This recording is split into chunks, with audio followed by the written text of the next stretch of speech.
what's happening? What's going on? We are back. Hopefully, you guys are having a great Saturday. Anyways, Grae, what's going on, man? How are you doing, man? All, How are you? all good, all good. This week, man, it's like some news came up this week that kind of freaked me out. I'm gonna share my screen just a short while. This scared the shit out of me. Like you know, yeah. Leaker claims Fire Emblem Fortune's Weave comes out in September 17th. In face value, that's good news. Assuming this was true, but it's confirmed to be Okay. false. Like, yeah, it's like, oh, we finally have a release date, and it's coming out later this year. But this leaker was kind of screwing a lot of people like me in particular, because like they know what they were doing when falsifying this news report. Because like I freaked out on this because there's another game that's coming out on the exact same day. Oh wait, what's happened? Wait, let me see what happened. Is it Trails? Yep, it's Trails. Wait, Nah. it's really. Let me shoot. So it's Trails and this guy's coming out the same day. So well, you gotta choose, Grae. You got to choose which one you you got to pick. You got to pick which one you want to play. Yeah, it was proven it was false. It was falsified. Someone was just trolling the JRPG community probably. But it's like, yeah, I really freaked out because like he even said there's gonna be a trailer tonight. It's the release date's gonna be revealed, and that. Yeah, don't do that shit, guys.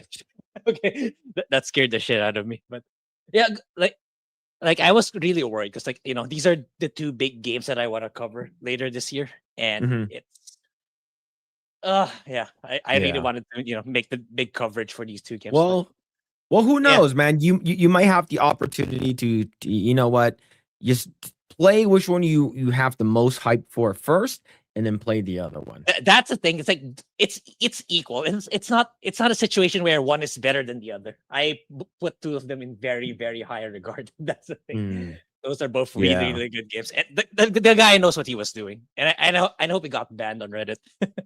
Yeah, but anyways, chat, welcome back to the stream. Welcome back to another Project Eggroll, a Saturday Eggroll, Saturday night Eggroll. But anyways, chat, hopefully you guys are doing well.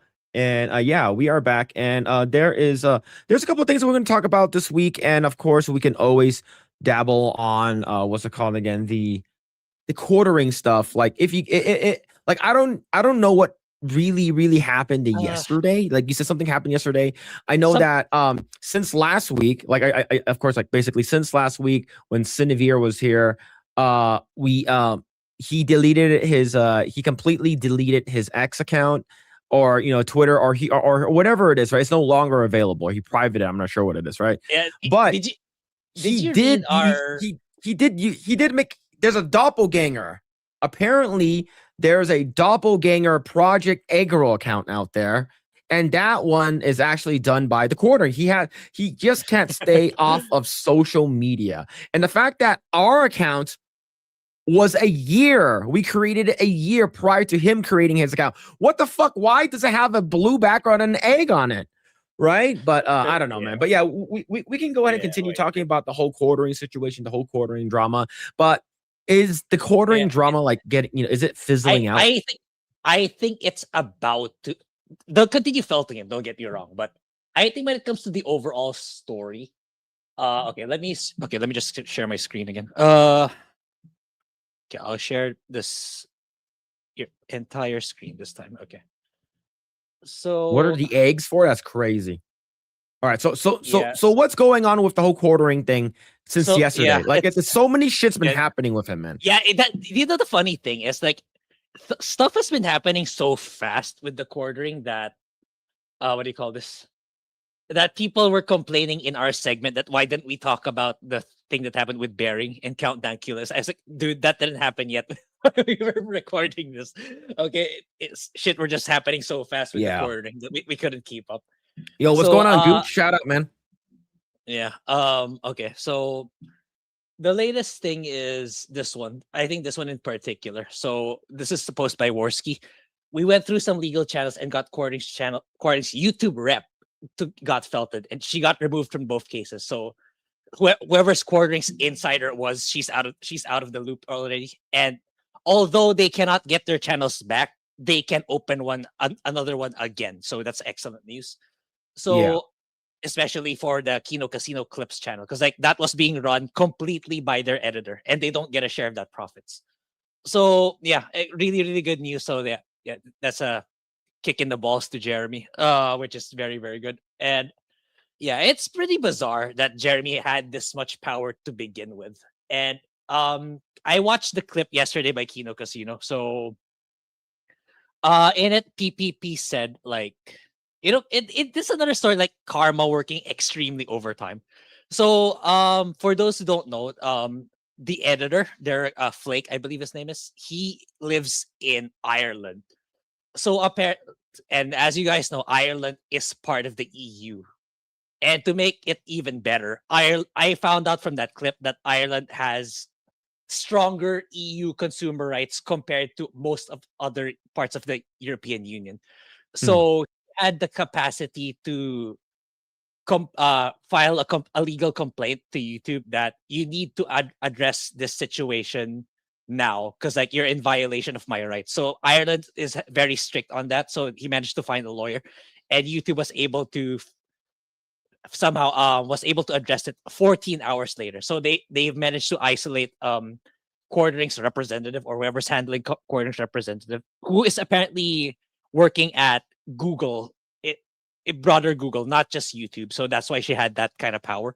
Mhm. So it was they got the case and they moved it to legal team, and that's the conclusion. So it's pretty crazy. So yeah, so in time they'll be able to create new channels, and I'm pretty sure given how hot the situation is, they'll be able to get a massive load of subscriber and support for it. So yeah, that's basically the latest update, and that's probably gonna conclude soon. Wait, I had a screen with PPP on. Okay, let me see. The latest is with regards to Chrissy Mayer. So what's going on with her? Like I heard that there's rumors that like what she is going to be like the new Hannah Why Claire is it Brimlow or why is something it like not that. loading? I don't know, man. Yeah. It's like that I don't know if there's I don't know. It's uh PPP. There we go. Here we go. So Oh yeah, this happened quartering on dropped. Camelot. Yeah, I saw this. I Yeah, saw this one. Yeah, yeah. So quartering dropped a one. I don't know for whose channel. Is this for Camelot? I don't think it's in This is Camelot. for Camelot's channel. Oh, okay. So He yeah, dropped so he'll two. be There was like one for like $20 or $25, and then he dropped the $100. And he's like, "Hey man, I could pay you. Hey man, you were betrayed by the people that were fighting against, that they were trying to protect and stuff like that. So we can actually, I can actually pay you. As long if like he says right over here, right? So I'll read it. I'll happily pick you up at the same salary they pay you, and you never ever have to talk about drama. You just have to be you. It is heartbreaking to see how your quote unquote friends turned on you for a few bucks. It's just so heartbreaking to see how anti SJW became SJWs. Yeah, so it is yeah. really really cringe at what he's really trying to say. Hey, you can come over here. I will pay. Now here's the Yeah. thing. If it's for Camelot, no one was paying him anything.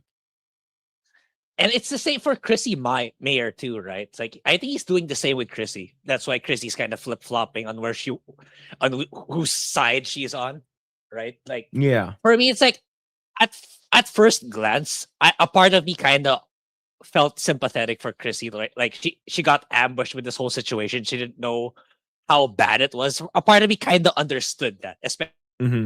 given she's a mom and she's a parent and all that. Like you're not that well online because of taking care of your kid and stuff like that. But like the part where the stream after the one we made last week, for me that was the turning point. Like this is the part where you're gonna convince me that you actually saw what went down and what you did wrong and stuff like that. But she didn't. Like it feels like she's kind of still sweeping with cornering. She kind of doubled down for me. It's like, yeah, Yeah. she's probably gonna replace Hannah Claire. That's how I see it. It's like she's like we know that it's we Kino Casino kind of talked about this. We know that the people in FNT is not getting paid. Like Gary's not splitting the revenue to all those people in FNT.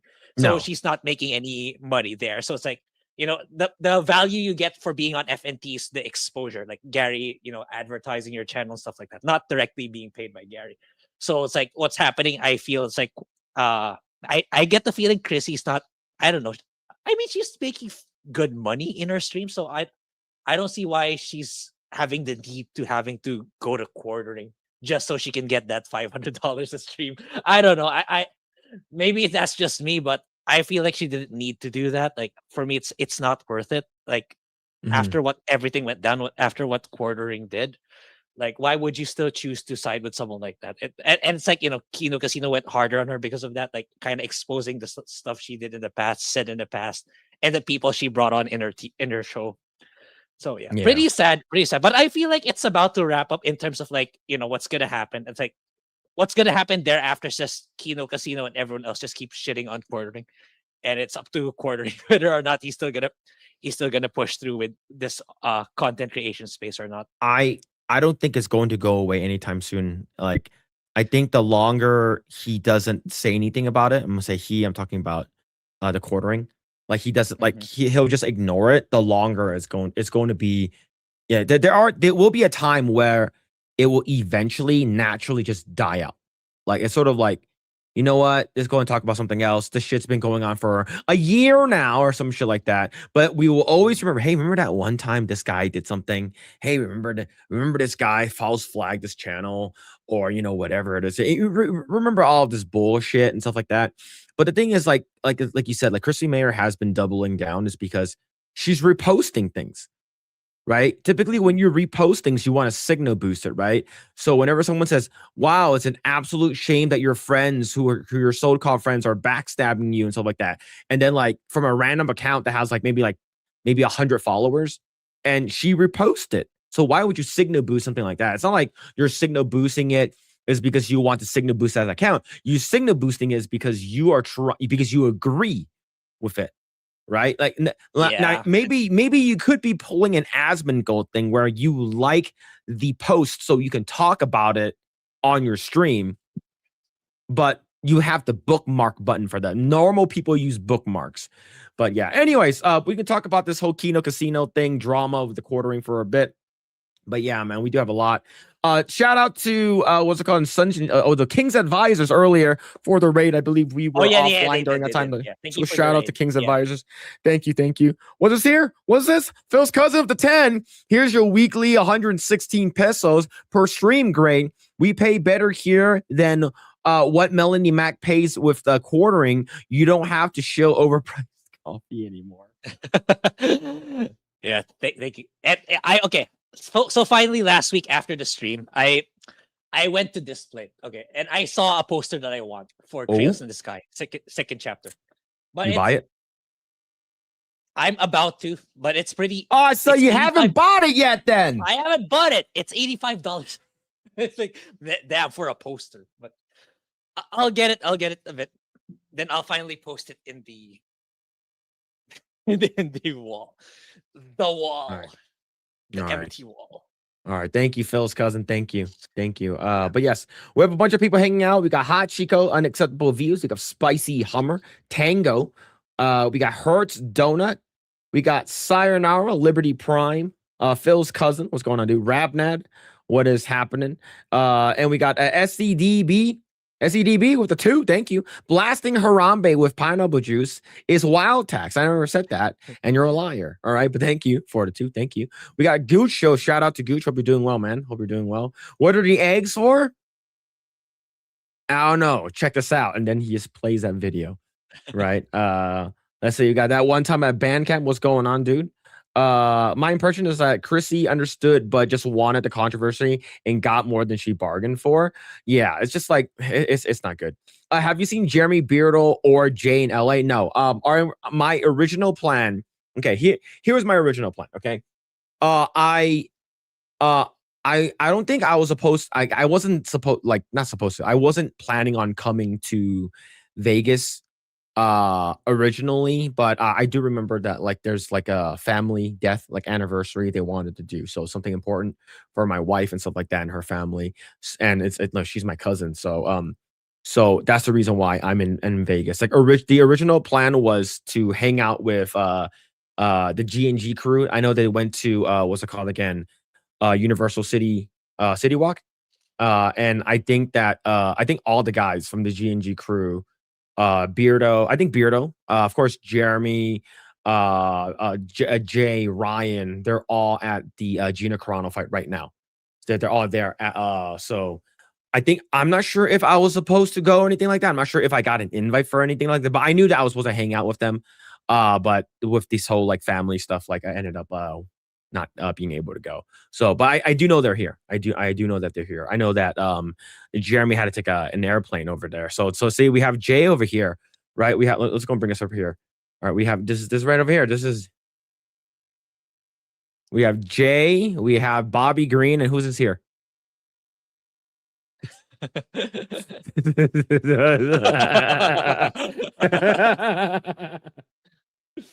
Yeah. See, but yeah. So yeah. I as much as I would have loved to have been there, I had family stuff I needed to attend. But yes, the Gina Carano fight is happening tonight. It's currently happening right now.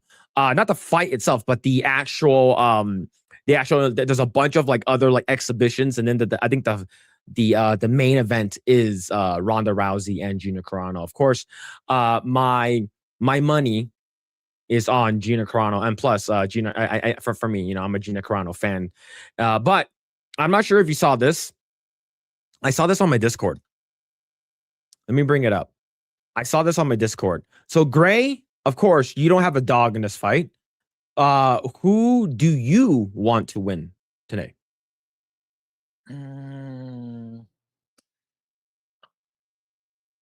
How has Ronda been doing? Because like the last thing I heard from her is like, I watched a YouTube video way back, like I think 2 to 3 years ago, where like the moment that people discovered her, were able to exploit some sort of weakness from her, she couldn't like overcome it, and she kept losing consecutively ever since. So has she been able to overcome that in recent years? I'm not sure. Like I don't really follow MMA or anything like that. Yeah, but, me too. Actually. But I do want to put this, okay? I do want to put this out there. So someone in my Discord posted this yesterday. Asked Google, did Gina win against Ronda? What does that say, Grae? Ronda Rousey defeated Gina Carano by. Wow. It looks like it's rigging the narrative. Yeah, that's pretty weird. Yeah. As of right now, Kaushi and like people who are like doing the sports bets right now, 81% Ronda Rousey. To beat Gina Carano. To win, yes. So there is a bet right now that 81%, last time I checked on Kaushi, 81% for Ronda Rousey. And imagine, like, here's the thing. Like, I'm not a betting man or anything like that. I don't like gambling. The only time I like gambling is if I'm like pulling like Pokemon cards or whatever. I don't do Pokemon cards, but like One Piece cards and stuff. But if for whatever reason Ronda Rousey wins, I don't know. It's like, is it, is it going to be, because this is a Jake Paul thing. Jake Paul set this whole thing up. Right. So if, yeah, Jake Paul set this whole thing out. Yeah. It's like Google making some side bets. Yeah. I don't know. I thought, yeah, sorry, I thought the fight was last night, so I Googled it. Yeah, it's not. It's yeah. So I don't know. So the main event has not happened yet, right? The main event for it hasn't happened yet. It's currently, there's a bunch of other exhibitions that have been happening right now, and we're not sure. I think it should be happening later tonight, but I'm not sure exactly what time. Y'all tell me and stuff like that. But yeah, there's currently let's see. So I'm trying to exact. They're probably like, okay, if they're like probably over here. Drunk 3PO, Ryan, Beardo, Jeremy, they're like right over here. They're not ringside, walking out with fucking Gina Carano, freaking Jay wearing his Canadian bear outfit, rawr, and then freaking choking on a fucking popcorn or anything like that. I don't think we're gonna get that. But yeah, they are there right now. I can't. I hope. Like here, my money's on Gina. I met Gina Carano, nicest person. She can't be like like a sweeter person. And the thing is, you have a lot of people who are online who are still upset. That are still saying that Gina Carano is a terrible person. And then when we say, okay, all right, oh my god, for such crazy accusations. like extreme accusations require extreme proof. Okay. Where's your proof that Gina has said these terrible, terrible, terrible things? Right. I need to know. Right. So there's this person over here. Right. So this person over here. So this is Gina. I was gonna call bullshit on this butt, right? So if you don't know, Gina Carano lost 100 pounds. So at Gina's heaviest, she was 240 pounds. Right? Could have fooled me. Yeah, but she's 141 pounds now. She lost a lot of weight. Like she looks amazing, right? But look at this. Look at this. Look at this. Look at this motherfucker here. Damn it. Why her stupid ass gotta be a horrible person and shit? I'm like, okay, what did she say? Right? You're making accusations. Like her thighs are amazing. I give me them. Yeah, I saw your tweet. You gotta show receipts. Like if you're making extreme accusations, I'm gonna need some proof, right? I'm gonna need some proof. I'm gonna need some receipts, right? I'm gonna need you to show me some kind of evidence in any way that she herself had said something that makes her a horrible person and shit. Right. So let's scroll down to see what this motherfucker. Of course, this is what I said. Right. You're gonna need receipts for such accusations. But look what this guy said. Right. Kata said, "Say one horrible thing she's done. Nope, be gone." And I can't say that word is because it's considered a racial slur. So here's the thing. I will say it, but I'm using this as a way for education. Okay.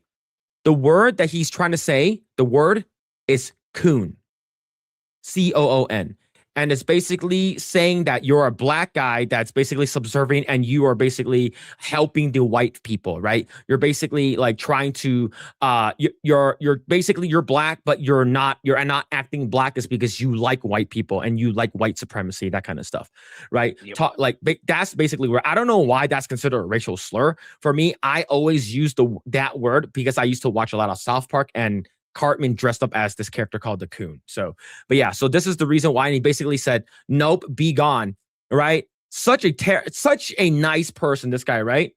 Yep. Such a nice person. And then he says, "Very intelligent response," and ratioed him. Yeah. These people are absolutely insane. Absolutely insane people. But yeah, man. Like I met her in real life. She looks great.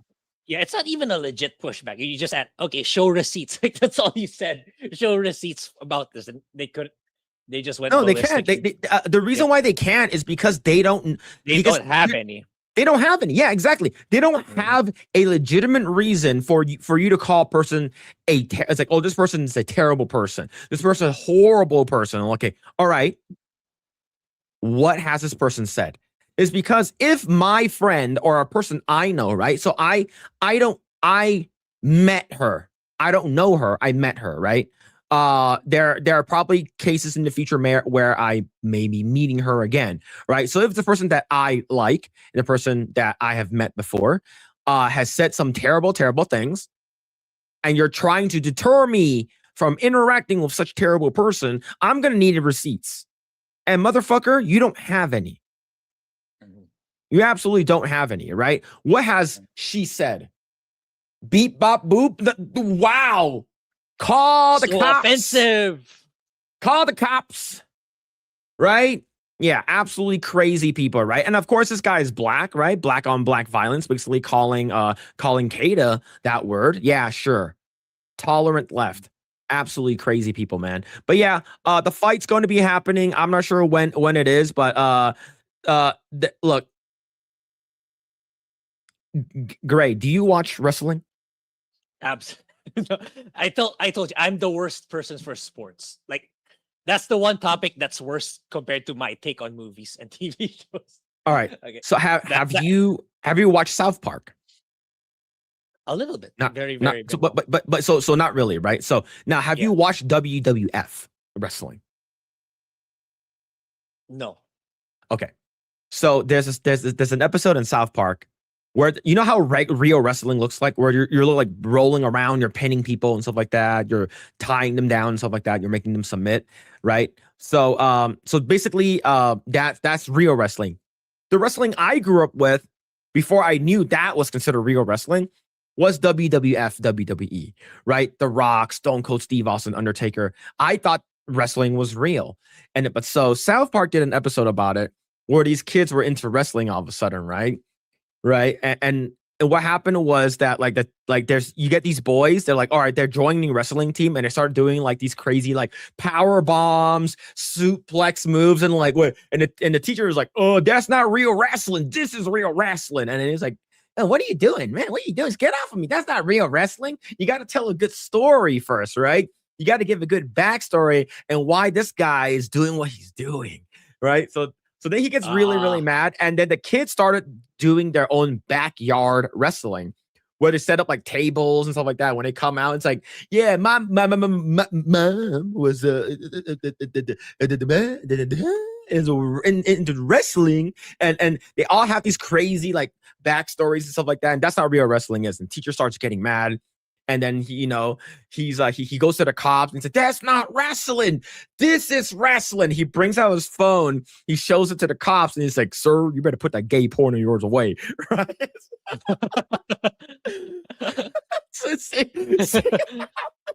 Look, this is not gay porn or anything like that. All right. This is not gay. This is real UFC fight. But if you told me back in the day, this is real wrestling, I'm like, sir, you better put that gay porn of yours away, right? But yeah, man. But we'll see. I'm not sure when the fight between Gina and Rousey is Gina Carano and Ronda Rousey is going to happen, but it's going to happen later on. Hopefully, we can cover it.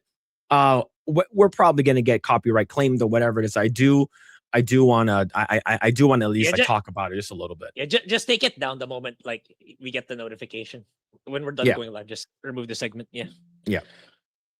But yeah, man, yeah, you better put the gay porn yours away. Yeah, true. Phil sounds like the water boy. The why you stuttering for? Yeah, as I heard was Phil watched gay porn as a kid.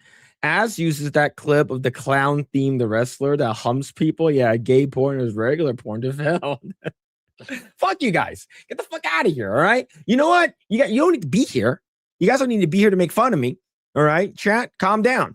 But yeah, we do have a bunch of stuff we're going to be talking about though. But I do want to talk about the let's go. All right. So the Odyssey is coming out soon. Now the original thing was, hey, Christopher Nolan is known for making grounded movies, right? The Prestige, grounded magician stuff, right? Batman, grounded Batman.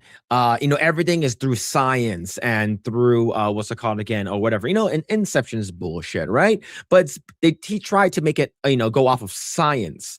So when I heard that he was going to be working on the Odyssey, I originally thought that, okay, he's going to make this a very, very grounded Odyssey thing, right? Are there going to be gods? Are there going to be these characters? Now, according to what I heard, Christopher Nolan wasn't able to do Troy. He was originally supposed to do Troy back in the day, but he was too busy doing the Batman, so he wasn't able to do it. Now, Grae, are you excited for the Odyssey? What? Same boat as you. It's like the first time I heard that this was before we knew about anything about the casting. I was like, oh, okay, cool. Yeah, I think that would be a really good movie. But then, the rumor started cropping up about who they're casting as Helen of Troy, who they're bringing on, though we don't know their roles yet. And it's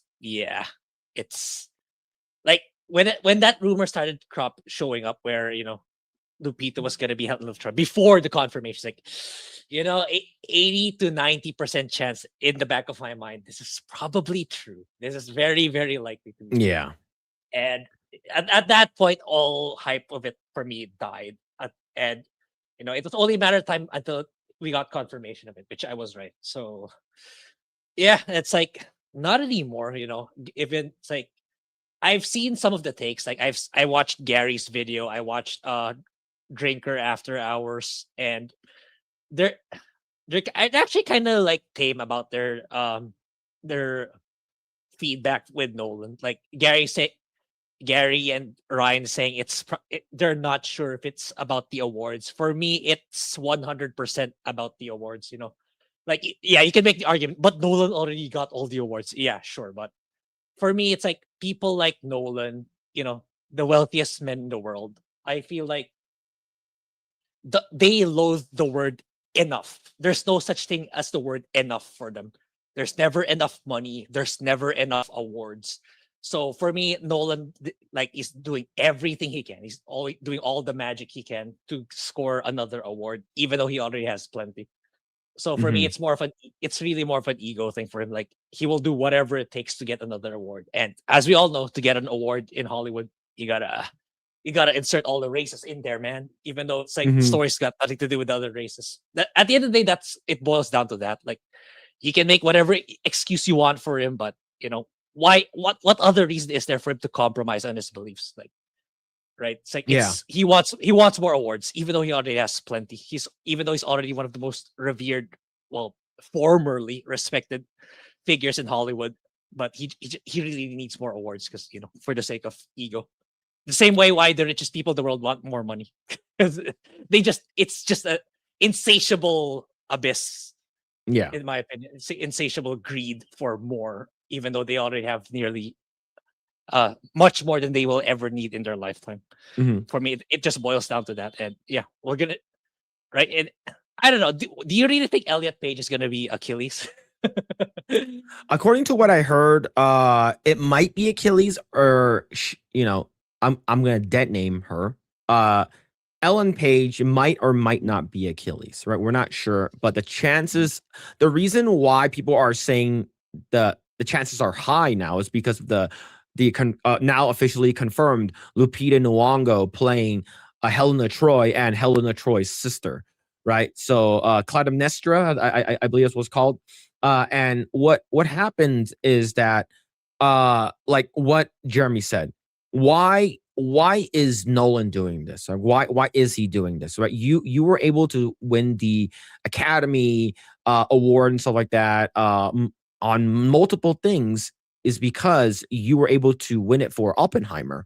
So Mhm. because the I believe the rules for the Academy was to make sure that 50% of your cast, either in front or behind the camera, needs to be a person from a diversity group, right? Either the LGBTQ, they are underrepresented in order for you to win any Academy Award. And this was I believe this was instituted in 2024, if I'm not mistaken, or like 2025. So it doesn't really matter. So if he was able to do it last year for Oppenheimer, why couldn't he have done it this year? Is it he wants to win more awards? Like the thing is that Lupita Nyong'o and what's it called, Helen of Troy, and even what's it called again, Achilles are not really mentioned, or not really the forefront, right? The main characters are supposed to be what's it called, Odysseus. You have fucking Matt Damon. You have what's it called, Charlize Theron, and fucking who's that bitch? Fucking Catwoman. Fucking Anne Hathaways, right? Like, and those are Mhm. basically your three main characters. The other characters are not as important as like, of course you have Tom Holland, you have what's it called again, fucking Robert Pattinson, which are pretty important characters. But in terms of the main, like Achilles and Helena Troy are sort of like the side characters, very very side characters. And in according to even what I heard, they were like afterthoughts. Like they weren't like they just, oh, let's put him fucking in there or anything like that, right? And of course you have a couple of these assholes who are saying, oh, it doesn't really matter because this is a fucking fake story. It's not real, right? The Odyssey and all the shit that happened in there is not real. If that's the case, then let's go ahead and make everyone from Wakanda white. Let's go ahead and make what's it called again? Captain America, Captain China, that and holding a bag of rice and shit like that. Like, is that okay? Right? Like, it's sort of the same people who are saying, guys, 9/11 was 30 years ago, more than 30 years ago, or whatever it is, right? Almost 30 years ago. Can we like move on? I was like, bitch, Yep. being a slave was over 300 years ago. Can you guys fucking move on? It's like it's the same shit, right? It's like we based off of your fucking your logic. Then who the fuck cares? It's not important. Why are you so upset? If it wasn't important, they shouldn't have done it anyways. Like, what's the reason for this? There's no fucking reason for this, right? For you to fucking do anything. And of course, more importantly, do you know John Leguizamo, right? Do you remember him? Do you know who that is? Sounds familiar. It sounds familiar. So you, of course, your favorite Super Mario movie is the one from '92, right? The live action one, right? Okay, yeah. All right. So John Leguizamo, John Leguizamo is a piece of shit, but he's in some good movies here and there and stuff like that. And but more recently, John Leguizamo said, if you support ICE, I don't want you to watch my movie. I don't want you to support anything I'm doing. Do not watch any of my shows. Do not watch any of my movies. Right? He said that recently. And all right, then what the fuck is this, man? What is this? Why are you playing a Greek character? You're clearly not Greek. Right? Yeah, of course. Who commented right over here, Grae? Yeah. I was gonna say Elon Musk. Yeah. So it's like, well, you are cosplaying as your Latino descent. You're cosplaying as a Greek person. This is absolutely crazy. I don't know what the hell is happening. And I think that all of the back and forth that's been happening with this movie has been an absolute shit show. The casting is the most like just a egregious thing that's happened. But do you think that this movie is going to make a lot of money though? I think it will. I still think just because it's a Christopher Nolan movie. That's it. Like it still holds so much prestige, but will it hit stride? Like will it break numbers of Oppenheimer, for example? That I question. I don't think it could. Like, yeah, and it's crazy given like his statements. I only found out yesterday about like he wanted the ships to be authentic, like in the stories, and he didn't want orchestra in the soundtrack because like there wasn't any orchestra back in the day. So then why the fuck is Travis Scott rapping about? He's the bard. So if you guys don't know, Christopher Nolan said that we're not going to have any orchestra because there wasn't any orchestra shit back in the day. What do you mean back in the day? There's no rap back in the day. There's no zipper tits back in the day. What the fuck are you talking about, right? So Travis Scott is supposed to be a bard, and he's supposed to be telling the story about the Odyssey through rap. I don't fucking get it, man. Like, it's stupid. And of course, nothing against Lupita Nyong'o, but we're talking about conventionally attractive, right? We're talking about a ship that launched a woman, the beauty that launched 1,000 ships, right? Now, are you launching ships for fentanyl and stuff like that? Now, we of course we all know that, Grae, would you go to war for this person? I would go to war to keep her in your island. Damn. Don't send her. Damn. Now, Grae, would you have gone to war for this person?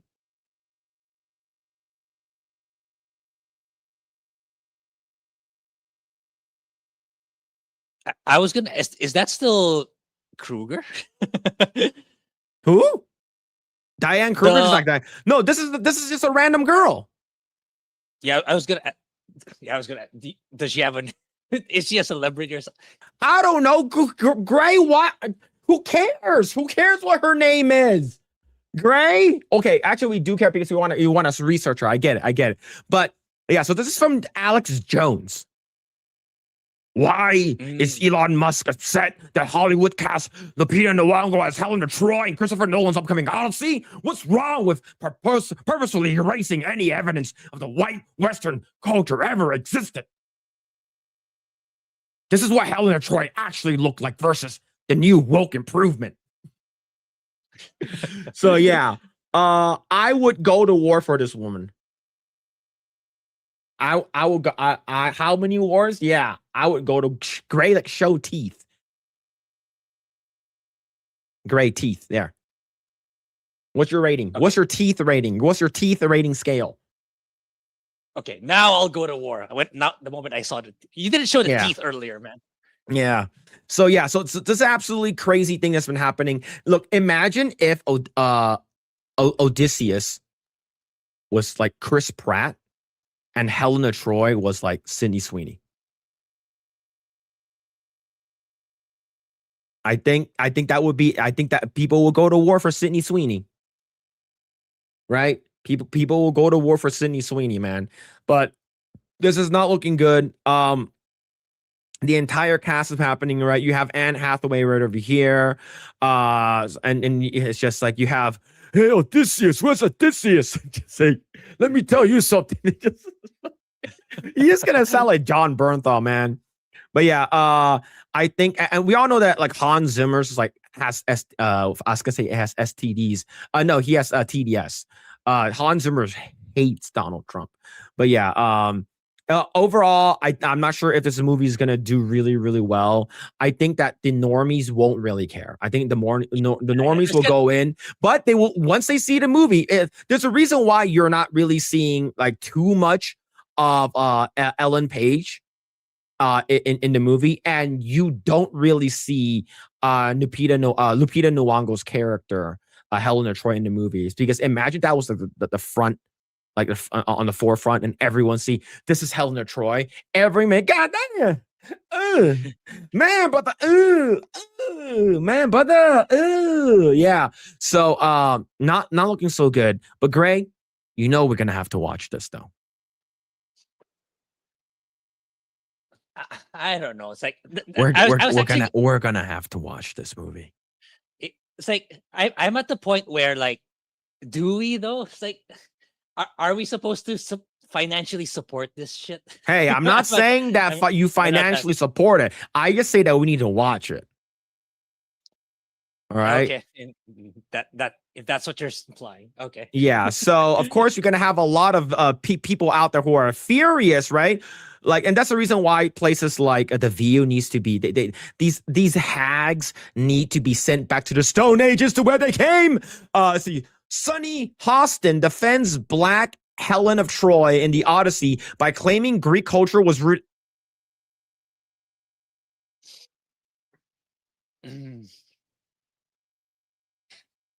Grae. I do you want to know how ancient Greece looked like? Do you know how ancient Greece looked like, Grae? Enlighten me, please. Okay, let me show you how ancient Greece looks like. So ancient Greece, this was like a painting back in the day. All right, this was a painting back in the day. All right, I'm gonna bring this shit up. Let's go and bring this shit up. This was a drawing of Athens of back in the right? And we've seen like glimpses of ancient Greece and stuff like that, right? Like in what's it called again? Mount Olympus, like statues and all that kind of stuff. Right? We've seen this. Do you know how ancient Africa looks like?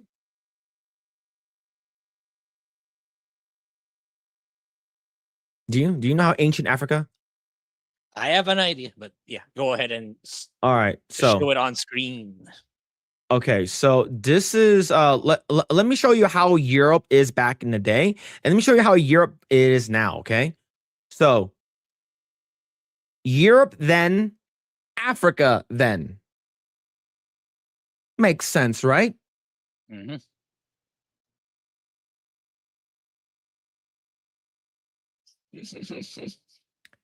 Yeah. Yeah. When they tell you that everything came from Africa, it's because they hate their own culture. Wait, it's not. There's no Lamborghini in the right. There should be a Lamborghini. Yeah, maybe.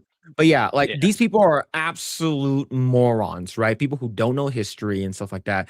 Like Johannesburg, South Africa, maybe is a little nicer, but Africa is not a good thing. All right.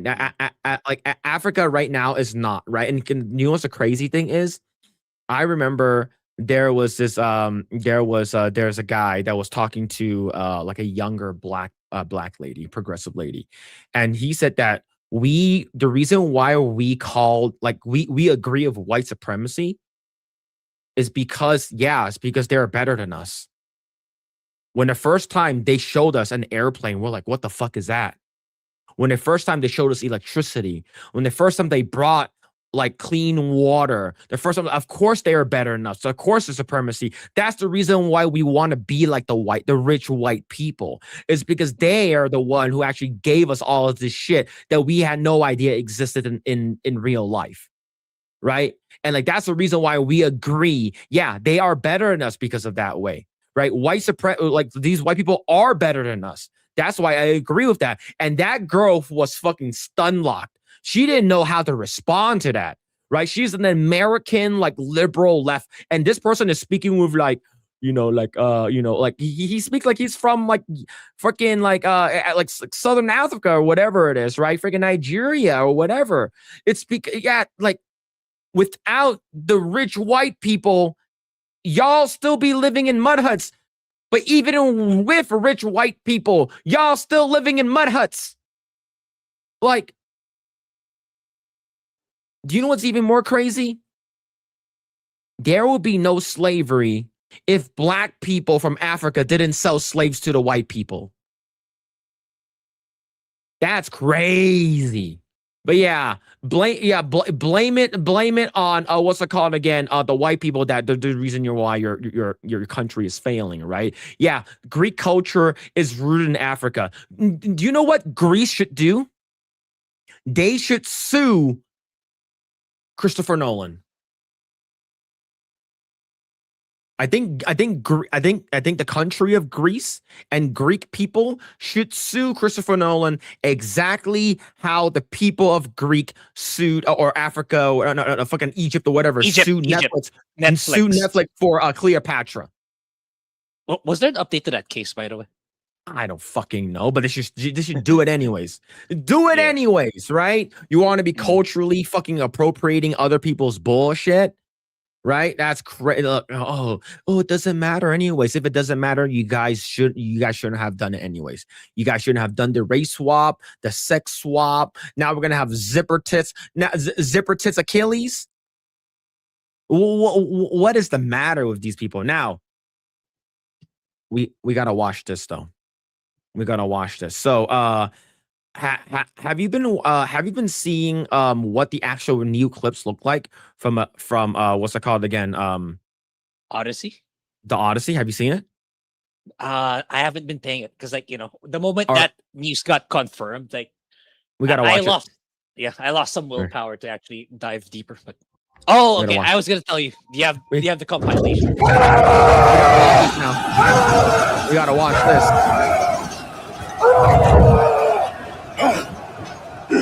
Man.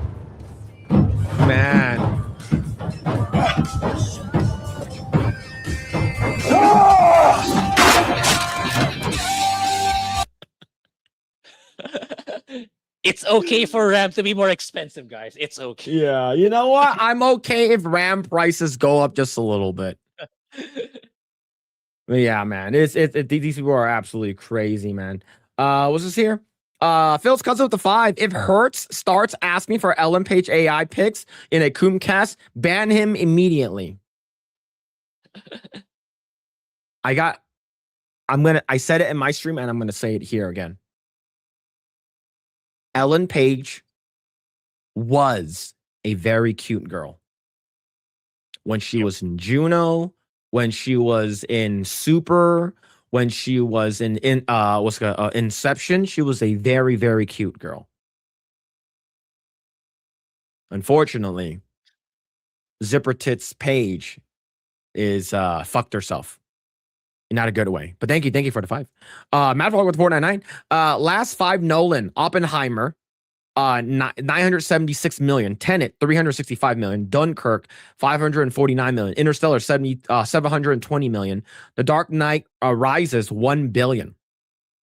Predicting 600 to 750 million. Oppenheimer also had help from Barbie. Yeah, I think when it comes to this this thing, I think I'm just gonna wait for, like, if I do want to watch this thing in theaters, right? Which I'm not. I will wait for people. I'll wait for confirmation from people that I trust, like Jeremy Johns, which I don't agree with everything, right? Gary, Jeremy, Drinker, Mahler, or whoever it is. Definitely not the quartering, but yeah, I would wait for confirmation from them before. So now here's the thing though. Michael Jackson is a good movie. The Michael movie is good. Mm. The Michael movie is worth going out to go watch it for, right? Even the Super Mario Brothers movie, Super Mario Brothers Brother Galaxy, is worth going out to support. And now I'm not sure how much money the Super Mario Galaxy. I know that it just released in Japan recently. Like I would say, like, with like it released like almost a month later. Let's go and check the numbers for that. But Grae, you need to watch Michael. If you like Michael Jackson in whatever way possible, you need to watch Michael. It's good. Michael is #1 right now. It beat, okay, Devils Wear Prada last week beat Michael, right? And then now Michael is back on top. Oh, okay. Yeah. They changed things they changed things in the Japanese version, and they use like because Miyamoto said that they wanted to make sure that it sort of like makes sense in Japanese culture. So as of right now, Wait, Michael for Michael? Mario. No, for Oh, Mario okay. Galaxy. Mario Galaxy. Okay. Yeah, currently Michael's at 602 million box office as of right now, and I think it's going to hit $1 billion. It's really, really fucking good. The crazy thing is that did you know that Michael Jackson is #1 right now on Spotify? Oh, okay. Wow. Yeah. Well, I'm not sure right now, but like 2 days ago, like Well, it Michael probably still Jackson is was if 2 days ago. #1. If it's 2 days And ago, it's like probably. he's the only artist that has made over $1 billion dead. That's true. Yeah. That's true. Was this here? Was this bullshit? Phil is mad that Devil Wears Prada 2 is not performing well. Well, #2 is still not, it's still pretty good if you're made it to #2. So Was here? Phil, you're ignorant. I was always #1. Simona. Got to be that. Yeah, see, they changed the things in Japanese. Yeah. I couldn't trust much on Jeremy. He drinks the Christopher cock juice a little bit too much. Like, I get it. Like, if his favorite movie is Interstellar. Like, Interstellar is a very good movie, right? I watched it last year. Interstellar is a very good movie. I watched The Prestige last year. Very good movie. yes, very good. And that's for the first time. And like I haven't my wife and I watched she watched it for the first time. I rewatched it. Inception, and like all of them, they're all really, really fucking good. But I haven't watched Dunkirk. I haven't watched Tenet, and I haven't watched Oppenheimer either. I watched Dunkirk in the theaters, but we made the mistake of being at the very front. So there was something about it, the visuals about that got us really dizzy. So we didn't. Yeah, Dunkirk. We didn't understand shit because like we were. It's like a war movie, right? Isn't it like crazy? I don't know about my friends back then, but I got so dizzy. I didn't understand shit at all because like I got so dizzy with the film because like we were at the very front. So I need to watch it again. And Tenet is something I want to watch too because like people are saying it's not that great. So it's like I'm still kind of like out of curiosity. Why was I just heard I just hear that the audio is really, really bad. Like the audio is like fucking dog shit. So I don't know, man. Like if it is, I wouldn't know, but we'll definitely see though. I don't think I'm ever going to watch what's it called again? To be honest, I'm not sure if I'm ever going to watch Oppenheimer. Like the only scene that I needed to watch Oppenheimer for was for what's it called again? Right, I already watched it, so technically I don't need to watch it. So so yeah. It's good, but it's not I don't know, but then again, my movie IQ is not really high per se. It was okay. It's good, but not insanely good in my opinion. Oppenheimer. I mean, Yeah. yeah. Let's see. Who's Michael Jackson? You definitely be trolling. He is. There's only one person that's more famous than Michael Jackson, and that's Jesus Christ. Everyone knows who Michael Jackson is. Okay. Yeah. The only people who won't know Michael Jackson is if you're like born. You literally just came out of your mom's pussy. Like that's the only time where I feel like you don't know who he is. But yeah, let's see. I agree, but y'all's making out I think Interstellar is good for me as a father watching it. I think it's a good movie. I like Oh it. yeah. Okay. Okay. Right? Yeah. That thing. Yeah. It's because like the main character's a dad. Yeah, for sure. Yeah. Let's see. Mad Frog with the 199 on Epic Verse, they put Interstellar in F to piss off Jared. Yeah, I wasn't there because I was traveling, but yeah, that is funny. That is funny. But yeah, man. But thank you for the 199. Thank you. Let's see. That's the only reason I would even gloss over Oppenheimer for the sex. Oh, for Oppenheimer because of the sex scene. Yeah. Stop teasing Phil and shows Gina's bikini picture. What are you talking about? She who Michael Jackson or is or cares. Yeah. No, I think eventually a lot of people will know. It's because his music, his music, is more popular, than ever right now. But when I would say than ever, but like, it hasn't been as popular as it was in the past like 10 years, right? I think especially with the movie. But yeah. What about Elvis? I think Elvis is popular, but not as popular as Michael Jackson. If you look at like the numbers Yeah. for what's it called again? Fucking Spotify. Like Michael Jackson's number one right now. Who the fuck is Jesus Christ? Was Michael Jackson's last game? Yeah, I think so. I think that's accurate. Yeah. Uh, Jesus, nah, that's ignorant. Now trim that bush, Jesus. Nah, come here. Oh shit, man. But yeah, we do have a couple of things though. Overall, like of course, it's the I believe we're gonna have a fight a little bit. These two maybe coming up soon. So we're just gonna continue. I'll have this on in the background and just to have it, just to make sure that like if we do have some Gina stuff, we'll go ahead and like try to at least cover it just a little bit. We'll see if we can cover it without getting taken down because you we do know that what's it called again? Netflix be stupid sometimes, but there. If you guys haven't been following this account, which I will now, this guy has been popping off as of late by posting. oh, it is Project Eggroll following that? We should. Oh, oh my We should. god. Are you not entertained? Says the zipper tits. That's crazy, man. Bloodsport. This guy is getting out of control. I'm just telling you. Oh no.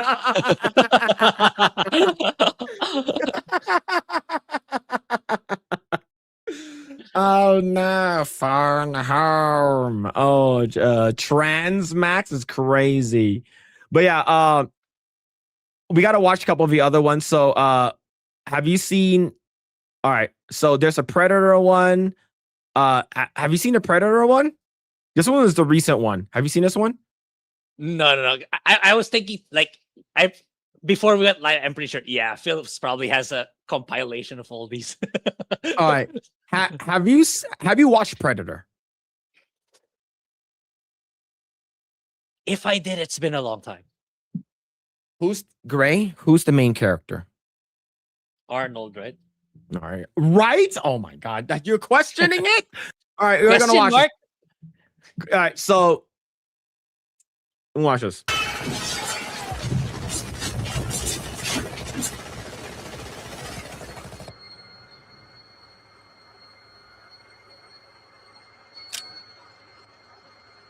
The original movie is so good. The original movie is so good, and it still holds up. It's so good.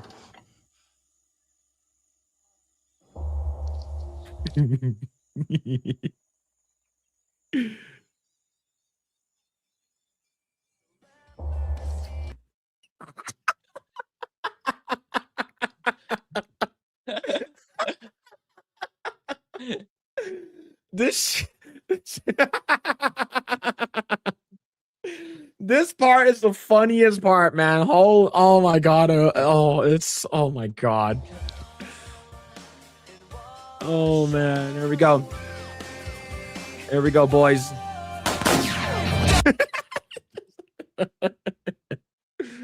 Oh Damn. shit, man. He has so many of these.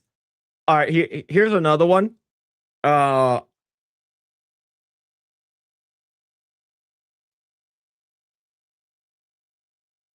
you seen this one? Not yet. Oh, or did I? I've seen quite a few of these. Maybe it's Forget it. It's Mr. Dipshot. Those are people. Damn, this guy was a fucking monster, man. This like the guy who plays him, like I believe he's supposed to like he's also really smart too.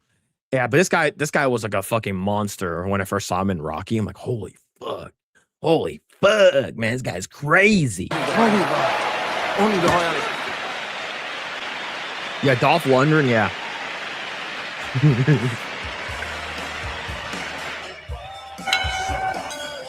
All right, let's go, brother. Let's go.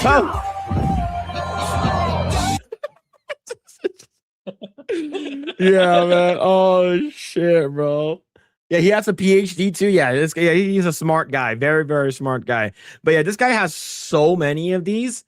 It's like he has one from 300 as well. Did you see the 300 one? Oh, I didn't even watch this one.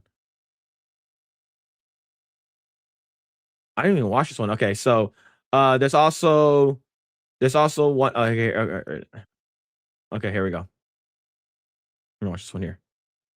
Here we go. King Xerxes offers his respect, ma'am. All he asks Ma'am. is that Sparta kneels a simple bow and your people will be spared. Don't call me ma'am. My apologies, miss. Xerxes is generous. He only wants... Surely even a delicate thing like yourself can understand that.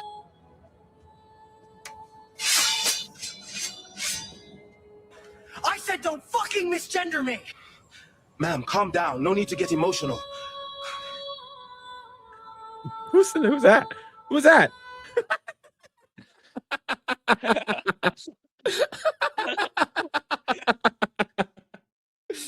Oh shit. Oh. It is sir.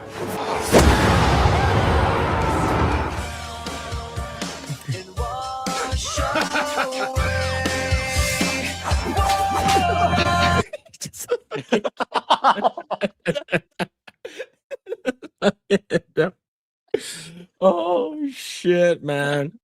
Oh shit. Oh, it's so good. You know, once upon a time we can just imagine this in our heads.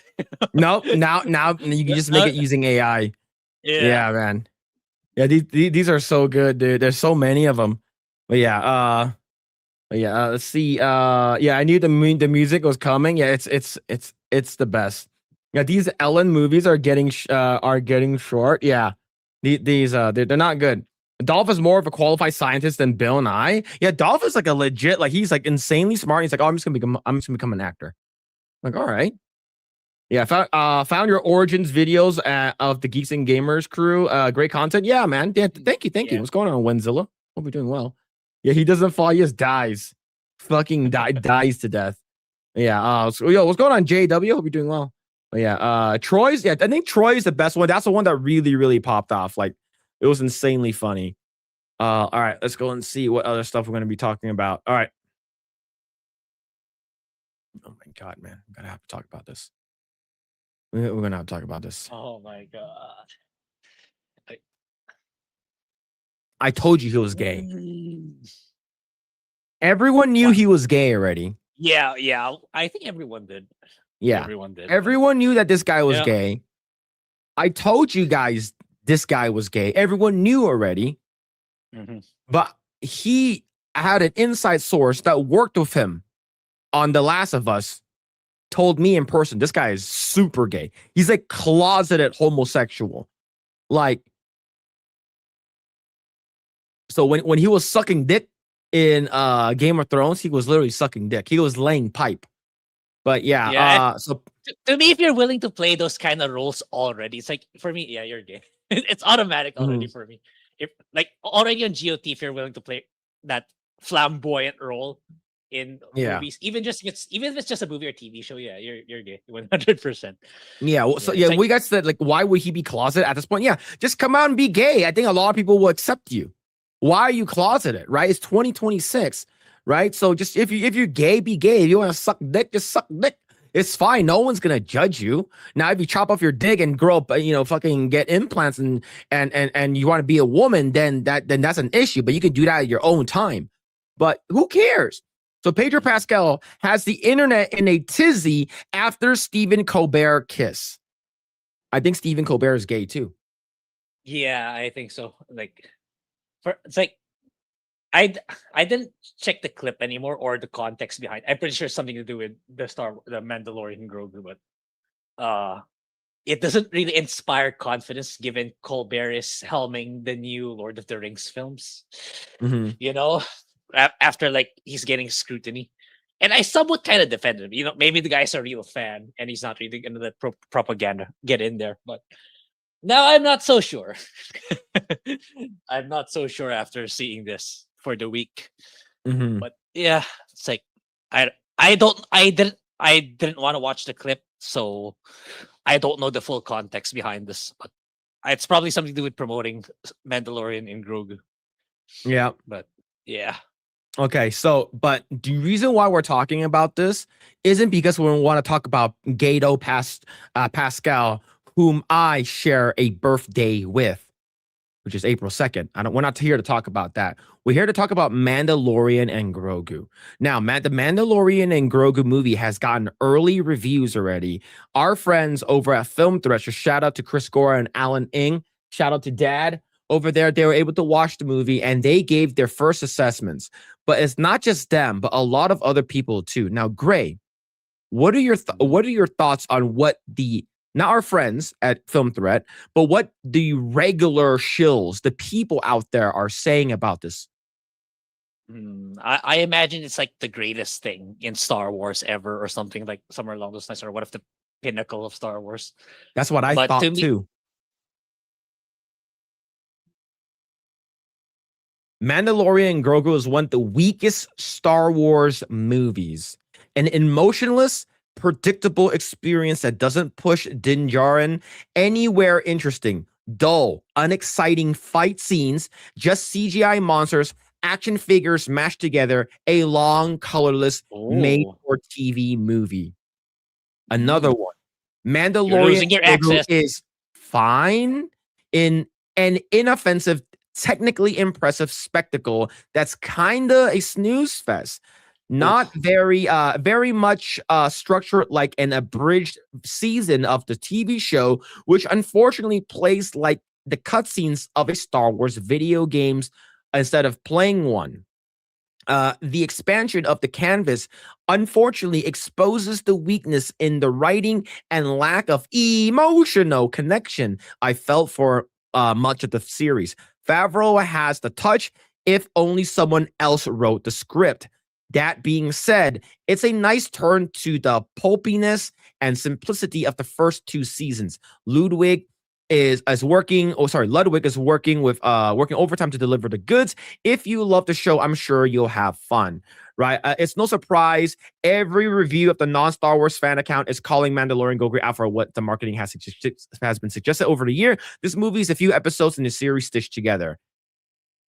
Apparently, there's no narrative tissue even connects to the 3 seasons. It's a strategic move through and through, testing water for Star Wars on the big screen after 7 years of absence and allowing everyone to see it, even those who have never got past the first episode of the series. So, yeah, overall, it's not getting good reviews. Now, what did Film Threat say? What did Chris Gore and Alan say?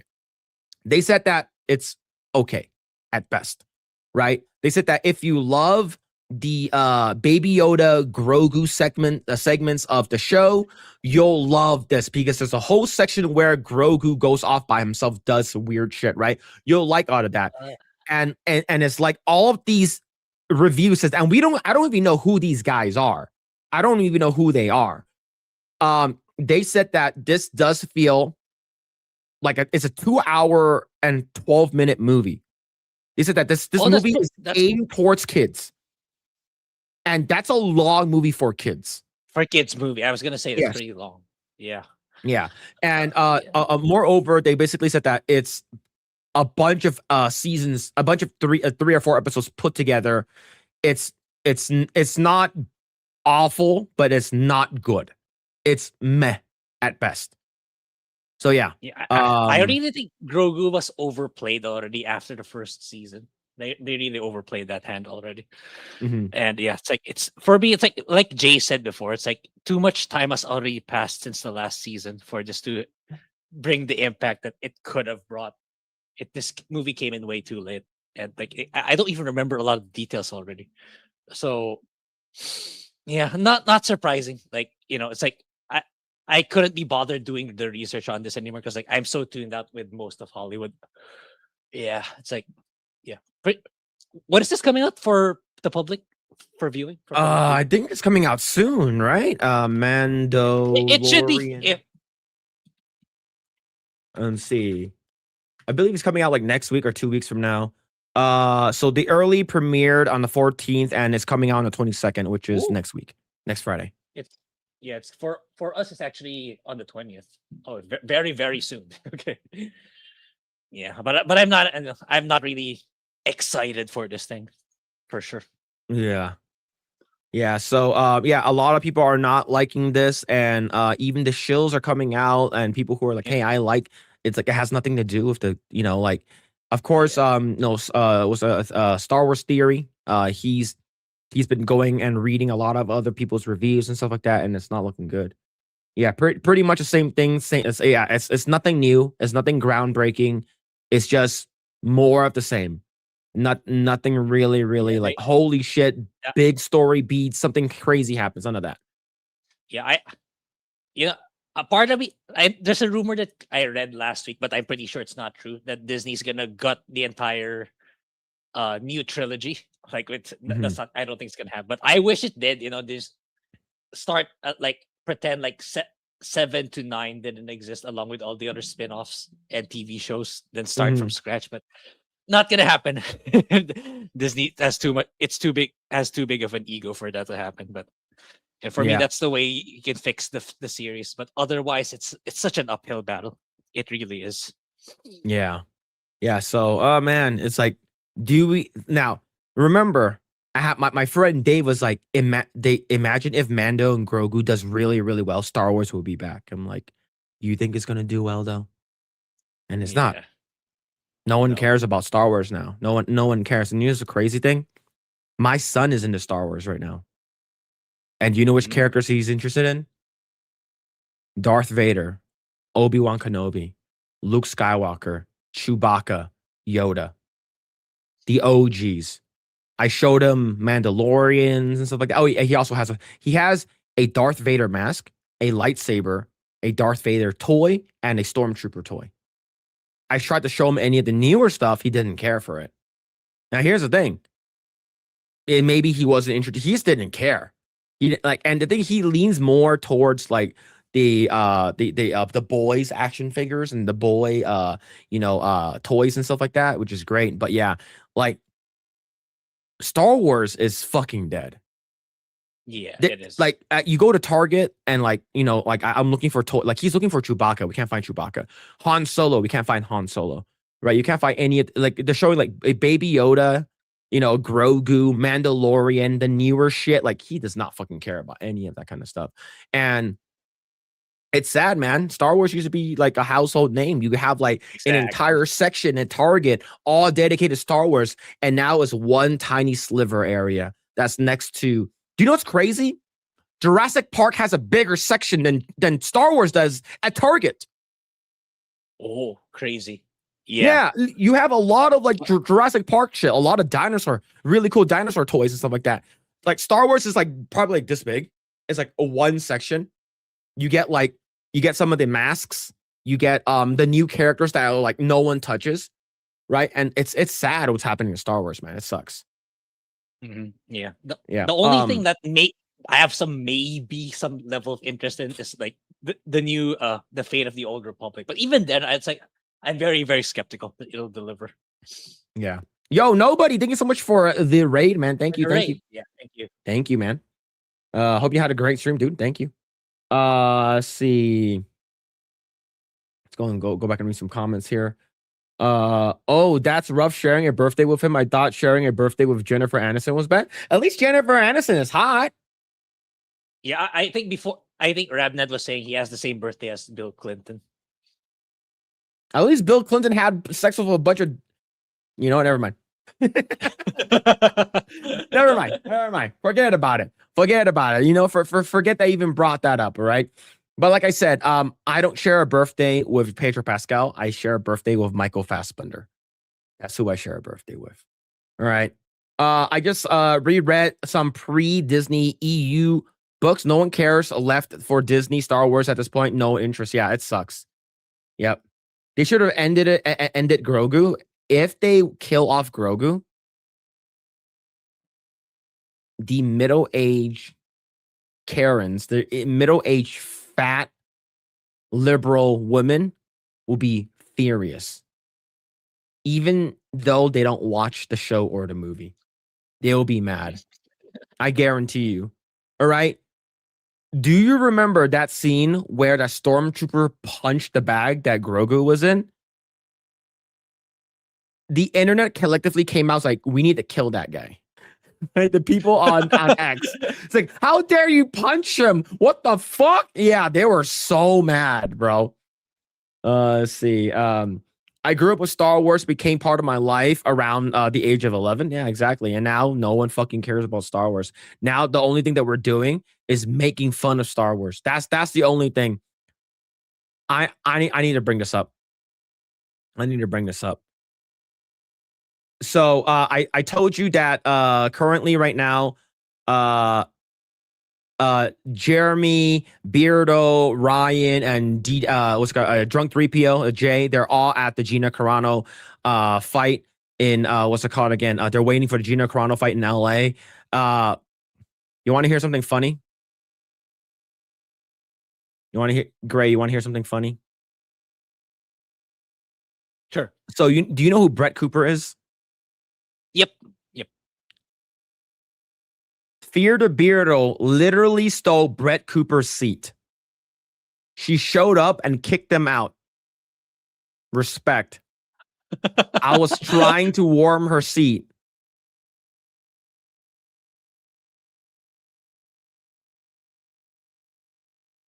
Do you think Beardo is lying or he's telling the truth?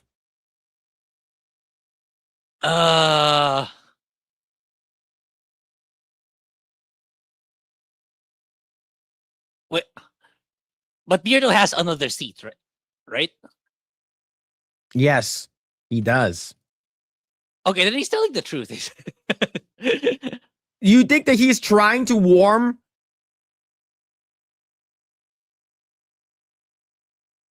Grae. That's what he's trying to do. That's what Beardo was trying to do.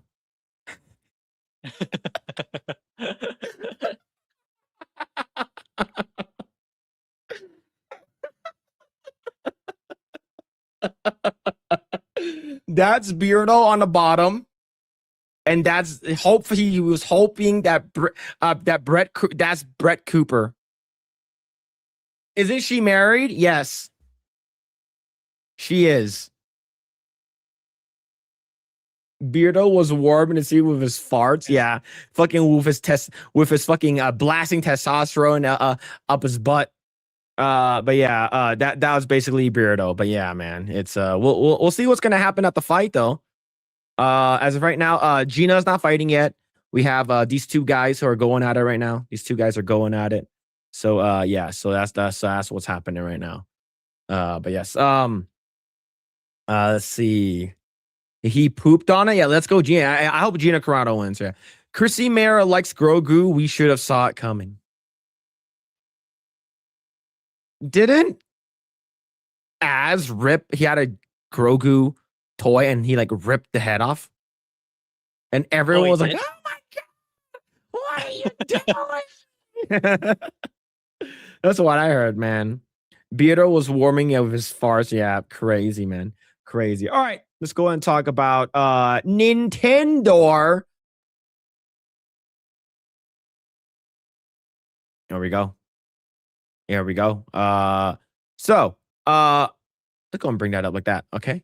Nintendo moves a Legend of Zelda movie release date up to January. So original release date was when? May? I think in Was it- March. was it March? Yes. Yeah, I think they moved it by 2 No, months. May. May. They moved it up. Oh, okay. They moved it Never up by mind. like a week. Okay. Yeah. Yeah. So do you think this movie is gonna be good? I have some faith in it since it's Okay. it's Nintendo's IP. They have to be careful. And I posted this because I thought like, since we have a new Star Fox game incoming very soon, which came right after the Mario Galaxy movie. And with the rumors circulating that they're gonna remake Ocarina of Time, I got the notion that do you think that they will be announcing that after this movie or sometime around this movie? I get the feeling that it is. I get the feeling that it all makes sense if that's the case. I think that this movie will. I think the movie's gonna come out first. Or if it's not gonna come out first, it's gonna come out relatively the same time. Now, the big game that's coming out this year for Nintendo is I know Pokemon's supposed to be coming out. Winds and I think Gay that's next Boys or year something like too. that. Is that next year? Yeah. But yeah. Winds So and so the Waves, next I so, think, yeah. yeah, Winds and Waves, and then next month is Star Fox, and Star Fox looks pretty good. So I'll be next getting month, that. next month is Star Fox, and what's coming out at the end of the year? Typically, is typically a Pokemon game that comes out, or usually at the end of the year or something like that. Winds and Waves is 2027. Okay. So that means that we might have a game that's coming out this end of this year. We don't know. Typically, Nintendo announces their game at like November. Like it's from software game. Duskbloods, according to what I heard, is coming out September, at like end of September. But like I'm talking about like Nintendo first party. Like if like Pokemon, I would say is like Nintendo first party. I would consider it Nintendo first party, and you have that. So, but typically Pokemon is usually in that slot. It's like November. It's like that's the Christmas gift that everyone gets. Now, imagine if the summer, because like fucking Miyamoto is like, hey, we're just fucking gonna shadow drop this thing. This the 10 minutes. Oh, we have in 10 minutes. We're gonna go live with our Star Fox thing, and the Star Fox thing shows up. And then now they have a bunch of shit that's been happening, and now they're making a game that's coming out. I think the official Nintendo Direct is going to be coming out sometimes during the summer. I think maybe a week before or a week after the Summer Games Fest, because Nintendo does their own shit now. They don't do anything with what's it called again, Summer Games. They do their own shit. So I think they have like maybe like a 45-minute Nintendo. Here's all these new games that are coming out. Get hyped, and then they're gonna show a Legend of Zelda, Ocarina of Time. I think a remake. Originally, we haven't really gotten like a big overhaul remake style like this from Nintendo. We don't usually get it, right? And it's not Nintendo first party that does it. Like if you're talking about Mario RPG, that's done by a third party, but it's like it's still basically the same game with just upgraded graphics. So I would say that was a remaster versus a remake. Star Fox, on the other hand, this is originally from Star Fox 64, and then you got the fucking Star Fox game from from what's it called again? The fucking Nintendo DS and shit, like the 3DS or whatever it is. And then this is the 4th iteration of Star Fox 64. But this version is completely overhauled, redone, remastered, and it's a remake. This is a remake game. I think that we're going to have a new Ocarina of Time. I think they'll be stupid not to do it. And the reason why I said this on Geeks and Gamers, the reason why they would, instead of making a new Star Fox game, is because this game is it's a safe game to remake, and they know that people will buy it. I actually think there's actually a brand new Star Fox game in the works. I think there is too, but in my opinion, I think that this is, they want to see if it's worth putting more money into it. Yeah. Right. But I still think it's, regardless of like how this incoming Star Fox one will do, but I think it'll do really, really well. I think it was already in the works. It's like one of the criticisms of the Star Fox game reveal was that, why doesn't it look like the Star Fox in the Super Mario Galaxy film? So at the back of my mind, I was like, I think it's because they're saving that for the brand new game. You know, it's like, for me, right? It makes sense. It makes sense, right? Because like, if you're gonna bring in Fox on the Mario movie because you want to advertise your next Star Fox game, so shouldn't it be the same art style for Fox with the next game? So I was thinking, I think it's gonna be for the brand new game. That's why they didn't show it in this. They didn't use that art style in this remake of the Star Fox game. Yeah. Well, it's sort of the same thing as and I mentioned this before, what they did with Marvel vs. Capcom. When I was at when I was working, and I heard one of my producers like, "Hey Phil, did you see that announcement earlier today?" I was like, "You're talking about the Marvel vs. Capcom arcade collection?" He's like, "Yeah."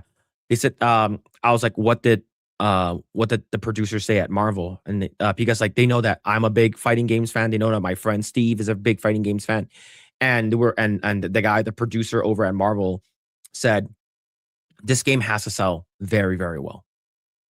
He said that if the game does not sell well, it's because we've been hearing, Maximilian Dude, we've been hearing the FGC community, we've been hearing you guys, all right? We're going to put all of the Marvel vs. Capcom games that you guys wanted in a bundle. We're going to have rollback netcode. We're going to have the fucking Punisher beat 'em up game in there. We're going to have all of it. Now we made it. You guys better fucking buy it, or we're not going to make any Marvel vs. Capcom game ever again in the future. Mm-hmm. That's basically their threat, right? We make this game. You guys wanted it. You guys better fucking come through. Right. So that's why you have like people like Maximilian Dude, Justin Wong. You have what's it called again? Like Ketchup and Mustard, the FGC crew, like all of them. They're like signal boosting this game. I think that's what's gonna happen. That is what is happening with Star Fox this game. If like everyone's been wanting a new Star Fox game, right? I've been wanting a new Star Fox game, but granted, Star Fox is not a big seller. But there are people who love rail shooters, and a lot of people don't like rail shooters. They like character-driven things, right? That's why Star Fox or whatever, the one I forgot I never played that one, West Adventures or whatever. The one he's like, you actually use the actual Fox character and you walk around and stuff like that. The one for GameCube. Assault. Star Fox. Okay. Assault. Yeah, I didn't play that one, right? So, but a lot of people wanted a new Star Fox game. This is something that they know that people like. This is the safe route. They're gonna go with this. And if this game does not sell good to them, they're either going to shelve the Star Fox game that they're working on, the new one, like a complete new one, or B, they are going to release it at a later date. Now, if they're not going to make a new Star Fox game, like a completely new one, I have a feeling that the next Smash Brothers iteration of Fox and Falco will look like this one that we see. Like they look like actual, like more like animals than anything else. Right, like if you look at their legs and stuff like that, Falco's like actually looks like bird legs, right? Versus like humanoid legs. But yeah, now when it comes down to this one, because the reason why I think you're correct with this is because the Super Mario Brothers movie introduced a new version, a new look for Donkey Kong. And then later that year, Donkey Kong game came out with that new look. Yeah. Yeah. So yeah. With these whole Rail games and stuff like that, I think I hope that does well because I'm gonna buy a physical version of it. But for Yeah. Legend Me of too. Zelda, I think that they're going to, since this is a live action, I'm not sure how that's going to work, but it's dumb for them if they don't do some kind of like also collaborative release of some sort, like some kind of co-branding. Hey, this movie's coming out, get hyped. Now everyone's get hyped for the game, right? Maybe end of next year, but I think I can see end of this year, they can potentially announce something because like Nintendo does this shit all the time. Hey, we're announcing this game. Oh, by the way, it's coming out next month. It's like, what the fuck? Star Fox is coming out next month? Like, no, like, what the hell, man? So, now, do you think that we're gonna get a new Zelda game? I think so. It's like the rumors has been circulating for quite some time that there's gonna be a new Korean, and it was instigated by Nate the Hate. I believe he has a good track record as far as I know. So yeah, for now I believe it. And like I when I was browsing for articles, like it made me realize, yeah, I think this is the appropriate release date for it. Near, whether before or after, but I think after this movie comes out. That's what I think. Yeah. Yeah, so we'll see. I hope this movie does well because people are literally trying to compare this. Oh, this if this does well, this will be the next Lord of the Rings. I'm not sure. I wouldn't go that far, but I would say this could be the next Narnia. I can see that. Narnia is really beloved. Like I'm not like a big fan of like Chronicles of Narnia or Lion the Witch and Her Wardrobe for that matter. But I respect it, and a lot of people really like it. So if that's the case, this could be like the next Narnia. Maybe make like high fantasy, but video game surrounded. But did you see the leaked photo of how Link is going to look like with his full outfit? Like No. it was like leaked, and then I believe they ended up deleting it because it was from the actual movie set. It's like, oh, we're wrapped, and then it's like the full outfit with the tunic and everything like that, right? So let me see. I know Krista had it. Let me see if I can find it. Let's see. Let me see if I can find it. Boop ba di. Oh, here it is. Oh, okay. That looks pretty good. Yeah, it is. It is. Yeah, so like you have the armor, you have the tunic, you have the cape. I wonder if that's the Hyrule shield. You get the Master Sword. Like this looks pretty cool. Yeah, I Yeah. really think they're gonna release alongside the remake. Like it's for me, it's the really insanely good strategy for Nintendo to do. Release the movie Yeah. and their game near each other. Yeah. Yeah, kind of Twilight Princessy, and I think that's the case, right? Because this is what Krista posted. Right? You have the armor under, you have the chain link under, right? So but I do like the cape. I think the cape makes it look so cool. Like it sort of looks like, like the capes that the Hobbits wore. Yeah. And maybe I might actually finish a Zelda game finally. Maybe. Yeah. But yeah, man, we'll see where this goes, man. We'll see where this goes. But I heard that the Gina fight's happening soon. So we'll see. Yeah. Chat's been saying it's about to happen, apparently. Yeah, it's about to happen. Yeah, we'll see. We'll try to watch it with you guys. If not, then if we get taken down, we'll still live on Rumble. All right. If for whatever chat, we're gonna try to cover the Gina Carano Ronda Rousey fight. Okay, we're gonna try to cover it here.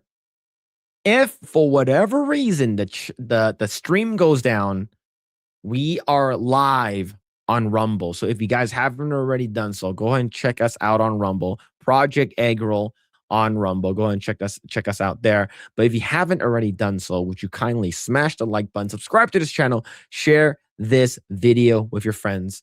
I know that everyone is watching the fight, and I hope we get a good fight. I want Gina to win. I'm always going to be on Team Gina.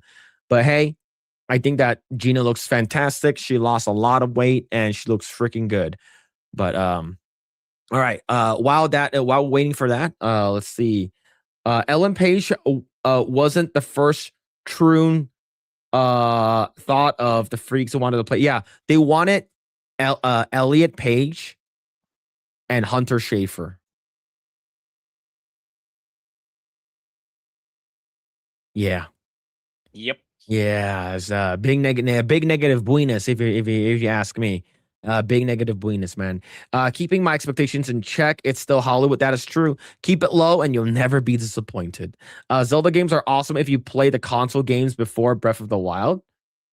I would my favorite is always going to be Link to the Past. I think Link to the Past is always going to be my favorite, but Ocarina of Time is everyone's like first typically like big Zelda game that they play. Of course, a lot of people would be like, "Oh, I actually really enjoy Majora's Mask." I think Majora's Mask is really good, but I never beat the game. I sucked at it. So I was like, "Why is the moon still killing me? What am I supposed to do?" And then the moon keeps falling down and I die. So yeah. Let's see. The only bad Zelda game is Train Tracks. So do not redeem, sir. Let's see. Ocarina was my first. Yeah. See, a lot of people's Ocarina of Time. Yeah, a lot of people like Skyward Sword. According to what I heard, Skyward Sword, like chronologically, Skyward Sword is the first iteration of Link, because Link and Zelda, Ganon, they're like reincarnated like versions over time. So there's like different stories and stuff like that. But Skyward Sword, according to what I heard, that's supposed to be like the first version of it, like chronologically. But yeah.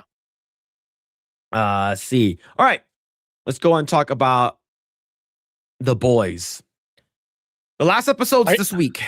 A series finale is this week. Go ahead, Grae. Are you caught up with? Like, no, are you still... I am not. I've only watched the first 2 episodes. I still have not watched. I'm still the first 2 episodes in, man. Oh my god, it's terrible, man. Is it that bad?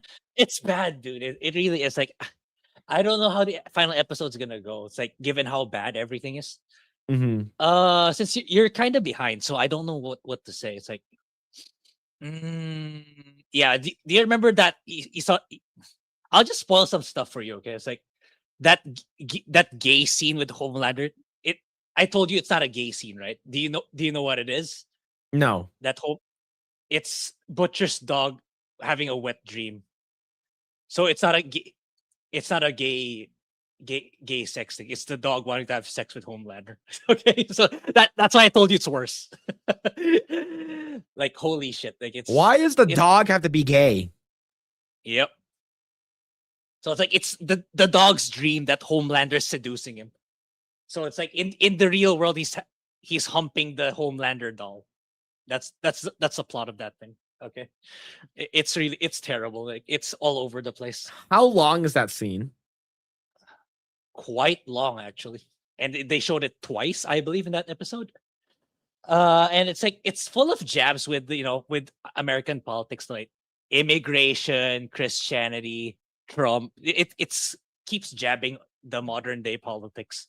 It's all over the show. And the central premise is like Homelander's like, everyone's gotta believe that I'm the new god. That's basically it. That's it in a nutshell for this entire season. So he killed Firecracker got killed because like she was having doubts, so he ended up killing her in episode 5 or episode 4. So she's also dead already. In the last episode, Frenchie was the one who died because I heard that's the one I heard of. I knew that Frenchie died. Yeah, and people are wanting Kimiko to kill him. And that's the shittiest thing with the last episode. Like they're making it out to be, Kimiko was the key to everything bullshit. That's what they're going for. They are doing that then.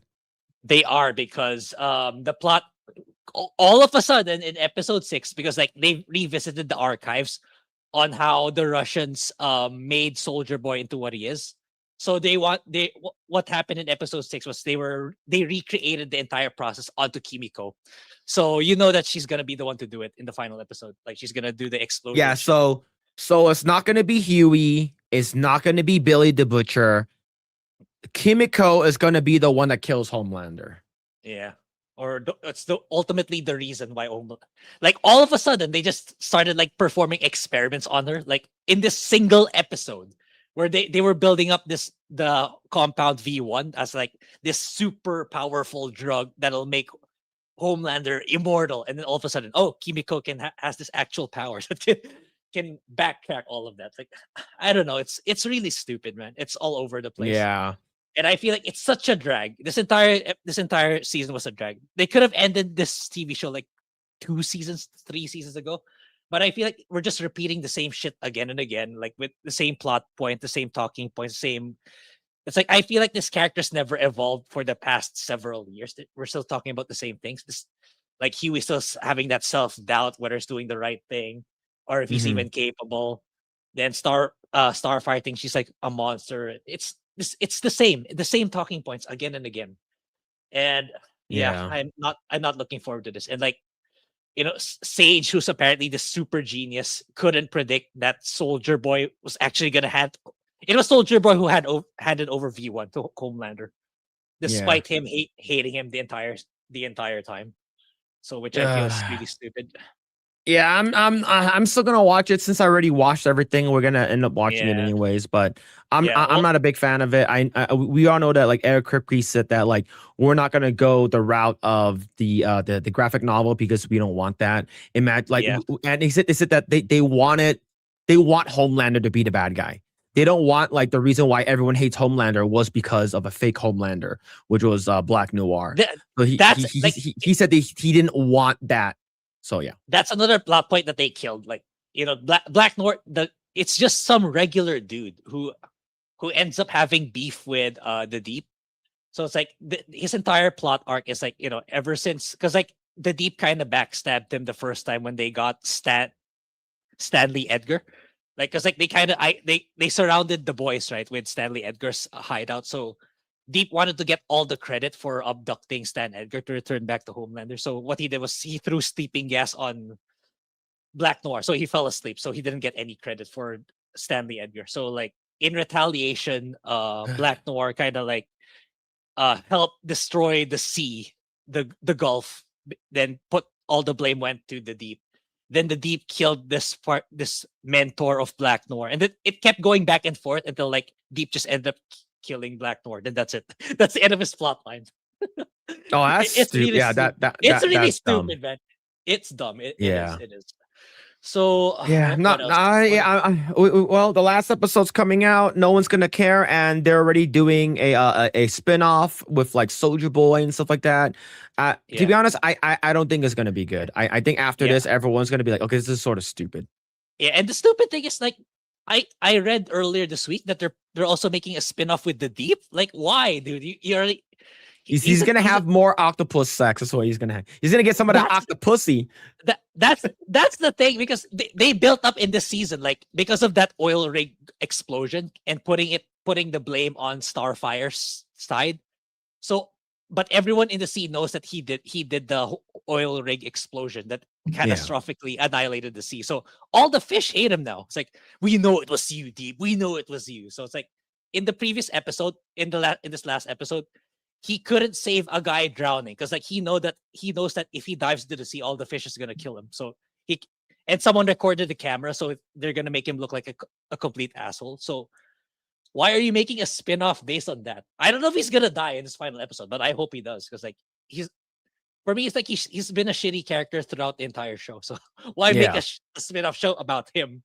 It doesn't make sense. So I don't know. So, it's like, it could have been good, but had they just followed the comics to the letter, it would have been way cooler. But they got to do their preaching. They got to do their progressive themes and ruin everything. Because he hates Trump so much that they're trying to make Homelander, because a lot of people like Anthony Starr as Homelander. He does a very, very good job, and we know that we're like Homelander is supposed to be like a personification or like basically a character like Trump, right? He likes his own farts, no one can criticize him. He's a man-child kind of thing. He hates Trump so much that he basically basically put Trump's figure and who he is, like everything that he thinks Trump is, into Homelander. And the show became about, I hate Trump and everyone should hate Homelander. And if you like Homelander, then then I'm gonna make him even more worse. I'm gonna make him worse and worse and worse and worse, right? And that's exactly what happened, right? They made Homelander like trying to make him unlikable, trying to make him gay, stupid, or whatever it is, like pulling out fucking like pubic hair and putting it in a jar. That's what Eric Kripke thinks Trump does. Is these are the same people, right? It's like, haha, look how fun I am. Look how smart I am. Aren't I funny? It's like, no, you're a fucking moron that took something that was pretty cool and you fucking ruined it. It's because you hate Trump so much. That's basically what it is. Yeah.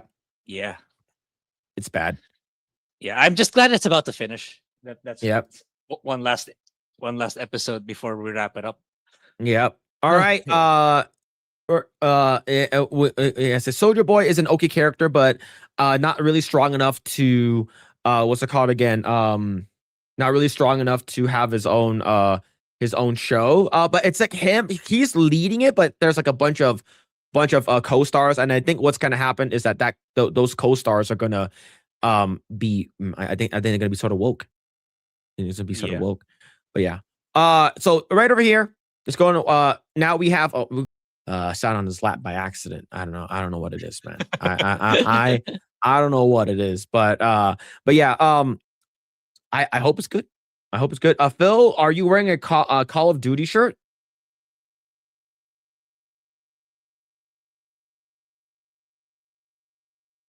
What's that say, Grae? Call of Daddy. Parental Warzone. Yep. Yeah, so we have this. We have a Call of Daddy Parental Warzone, and we have the American flag over here, and we have what's it called again? We Are the People holsters over here. But yeah. But there it is. Yo, what's going on? Big Z video games. So what's going on? I hope you're doing well. When I hear filler, I think of Dragon Ball Z. Yeah, that's true. Dragon Ball Z does have fillers, but Naruto has a lot of fillers. Naruto has a lot of fillers. I tried to do Naruto, but it's just so many episodes. Yeah. So let's see. Basing characters directly off of real people is stupid and shows a creator's bias. Yeah, like that one scene of like I think it's like last season or 2 seasons ago when like you first get who's that bitch? The smart black girl. What's her name again? Sage. Yeah, Sage. Right. Like the part like there's a post like the people who are for Firecracker are like the extremist right people. And people who are on a Starlight side is considered the normal people, right? So Sage pretended to be a part of Starlight's crew and throw like coffee at the other side's like fascists, right? And they basically like they're trying to show like Starlight and her crew are the heroes. Those are the people, and that's the reason why you have a lot of these activists that thinks they're superheroes. They think that they're doing political activism because they're like, oh, we're trying to save the world, right? These people are LARPing. They're going out there and LARP and trying to say that if you are anti-American and if you're if you're anti-American and if you hate illegal immigration and you support ICE, then you are a terrible person, right? And it's the same people who are saying if you like One Piece. If you like ICE, you cannot like One Piece. It's impossible. and here's my take on that, because I think these people are retarded. First of all, One Piece is fake. One Piece is an anime, it's a manga, it's a TV show. It's fake. It's not real life. Now, if you actually want me to think that this is like real bullshit or whatever it is, okay, that I'll play your game. Would Luffy, Grae, I'm going to ask you, would Luffy support the Marines? No, right? The answer is no. It's because Luffy is a pirate and he wants to be free, and everyone should be free to do whatever you want, right? Well, then they're not letting you watch it. Is it F? Oh, really? Yeah. Is it F? Yeah. Stream not available due to policy violations.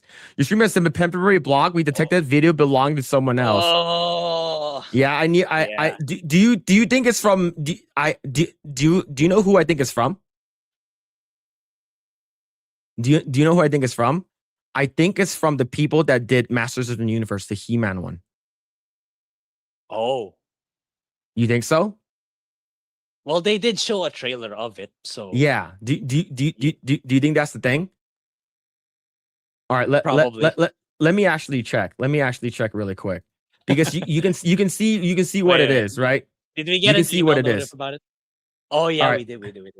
Right. So okay. So it says we're still Let's- live on our end, but I want to see like what's the email? What did the email say? It didn't say from who. Due to copyright match, your stream was interrupted. Streams are interrupted when copyrighted content is detected. After copyright material is no longer being streamed, streams are automatically re-enabled. Yeah, we're gonna have to Yeah. take down the YouTube one if you want to watch it. Yeah. Yeah, but no choice. yeah. No way around Yeah. it. No way around it. Yeah. See, like they're not gonna let you watch it, and I think that's the reason why like I understand why YouTube is YouTube does not really care for that, right? So now since we're already down, do you want to continue watching this? Are we still up on YouTube? So we can just say No, Why like do you look is it like is the stream still up, right? Because like if you stop it and then you give it like maybe like 2-3 minutes, the stream will come back up. yeah, Right. I want to know if that is the case, right? So as of right now, the stream still according to the back end, our stream is still up. Yeah. But what I also have a screen browser where it's playing real time. It says unavailable. Okay, it just says unavailable. Okay. Yeah, so that's the thing that wait, I think is Sorry. bullshit. It's okay now. It's okay. It's playing now. Yeah, never mind. Okay, so as long as it's paused, right? As long as it's paused. So yeah, we're back. So do you think it's from He-Man or do you think it's from the Ronda Rousey fight? I think it's from the Ronda Rousey fight. The Ronda Rousey Gina fight. All right. So now that we're back, okay. Unfortunately, I can't play it. It sucks. We can't play it. Yeah.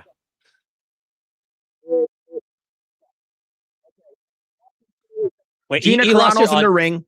Gina Okay. Carano's in the ring now. Ronda Rousey's coming out. Yeah. So I don't know, man. Yep. You think it's Harambe? Is this a watch party? Well, we can't watch it now. It's definitely the fight. Yeah, I think it's the fight. I think it's the fight. Given how hot this thing is, they want to make sure you got to watch the proper channels.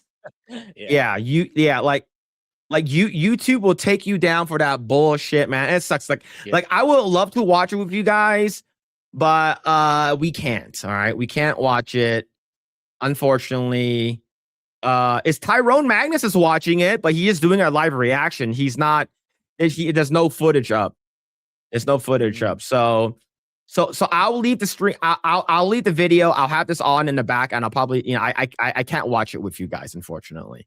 Where are you watching it from? Is there a way for me to watch it? It's on Netflix. It's on Netflix. You can watch it through Netflix. It's on Netflix. Yeah. Oh shoot. You can on Rumble, and I think that's the reason why like YouTube is trying to be like advertisement friendly and stuff like that. They're trying to do that. I get it, but we can't go Rumble exclusive. If we go Rumble exclusive, like the thing is, we go where our audience is. We have some people on Rumble, but we have more people on YouTube. And Rumble's it's nice having that initiative, but as of now, their main focus is on politics. They're mainly a politics platform. So anything else it's just gonna go downhill just right away. Yeah. So it's It's easy for Rumble to say, "Oh, we're the anti-YouTube, we're the free speech platform, we're the this and that. We don't take down people down." But Mhm. if they want to grow in an enterprise level, eventually you're gonna become like YouTube. It's gonna be that Yeah. way if they want to grow. Yeah. Yeah. I was watching a trailer for Fire Emblem Heroes Gotcha again. Yeah. But yeah, man. So we'll see what's gonna happen. I can't watch it. It sucks. I that's what happens with my channel, you know that all the time. Like when I'm watching a trailer and then or I'm watching a scene from a movie and I'm talking the entire time. Like the thing is, it's YouTube is frustrating. Yeah, that's why it's so hard. That's another reason why I don't want to go harder on movies, on TV shows and anime, Mhm. because like you never run into this problem with video games ever, unless it's a soundtrack that's really really popular, but that's very rare. But Yeah. yeah, it's like whenever I want to make a video that's not video games, that's other media. It's like I have to what's that terminology? I have to watch out for the landmines if I don't step on a copyright issue when I'm showing clips. That's Yeah. the problem with Like trying to do that even kind if of you're content. talking the entire time, like you're doing transformative thing, like you'll Yeah, still get hit for it. Like yeah, you still get copyright claim. Like it's sort of that's the reason why it gives me like it discourages me from making shit for like Asian dad reviews. Like for like I like yeah, if I'm showing clips and stuff like that. Like the thing is, how the fuck do I know like how much seconds? Is it like 8 seconds? Is it 10 seconds? The fight starting? Yeah, yeah, I can't show it. I can talk about it, but I can't show it.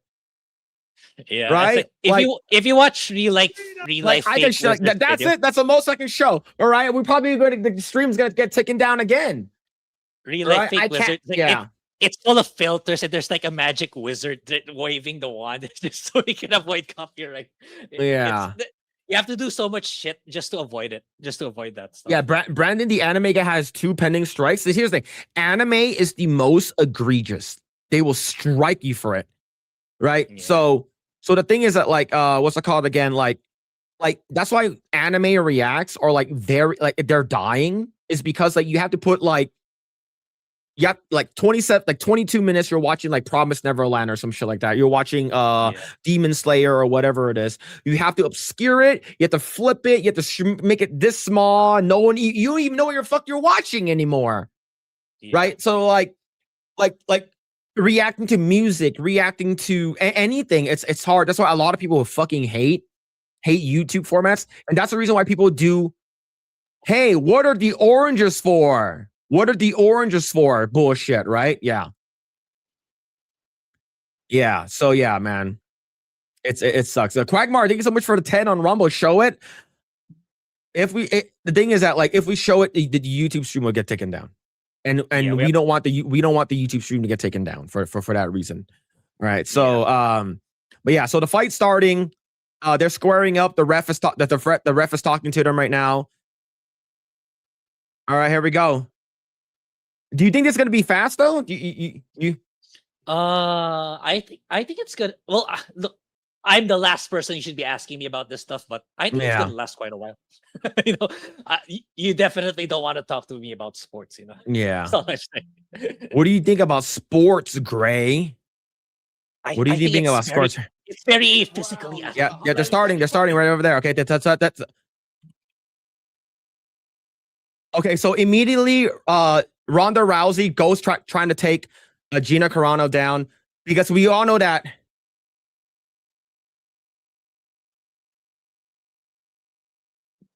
Holy fuck, Ronda was fast.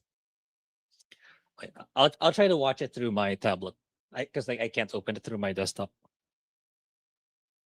Okay, they lost. Gina lost. That was it. Oh, I had a feeling that was going to happen. I had a feeling that was going to happen. Yeah, it was literally like 2 seconds. It was literally like fucking like 2 to 3 seconds. Dang. Like immediately she tackled her. Like I had a feeling that like you know, like Gina's taller and stuff like that. She has reach. She has that and stuff like that. Gina hasn't been in the fight in such a long time. Immediately, Ronda Rousey went inside, grabbed her armbar, immediately tapped out. That's it. That's it. And that's the reason why, like, we know that, like, Ronda Rousey was, like, the fact that Ronda Rousey had an 81%. You think it's fixed? I think I'll bring this up again. Okay?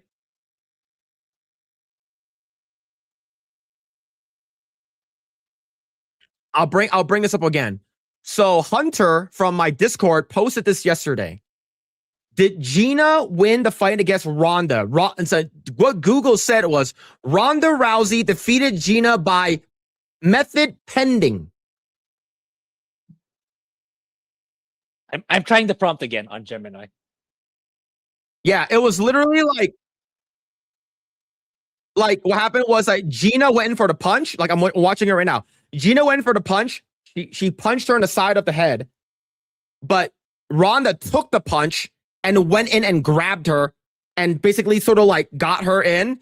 And eventually I saw this live and she grabbed her arm, punched her a little bit, and then she grabbed her arm and then armbarred immediately and tapped out. That was literally under 10 seconds. Yeah, she took the jab to the face and yeah. Anything related to Jake Paul's fixed? Yeah. Yeah, I was hoping for Gina, but I'm thinking Ronda is a better fighter. I think that's the reason why people were afraid. They're like, if Gina, so for whatever reason, goes down to the ground, that's it. That's it for Gina, right? Like Gina needed to get away, right? You need to get away, but you're talking about a person who grapples, right? Like you're talking about a person who goes in for the grapple. Like it like I can show you like a still image. I can show you a still image of the fight. Yeah, it was literally seconds. Yeah. It was literally fucking seconds, bro. Mm-hmm. Okay, so over here. So I'll go play by play here, all right? So we won't get taken down. So we go over here, right? Immediately, like the fight starts. Let's go 10 seconds. She goes in, takes the punch, rolls down. They sort of like get into the scuffle. Immediately does an armbar. Let's look at it. Look at this shit. Start ding ding ding. 10 seconds in, 10 seconds done. Less than 15 seconds. Less than 15 seconds. This shit was over. Holy shit. See, basically right over here. Ding, ding, ding. She goes in, punches her in the side of the head. She takes the headshot. Goes in, grabs her by the shoulder, waist, arm bars. Immediately, she taps out right here. Taps out, yeah. Yeah, it was an immediate tap out. You either tap, if you don't tap out, your arm's done. Yeah, that was it. So, yeah. I had a feeling that this was going to happen.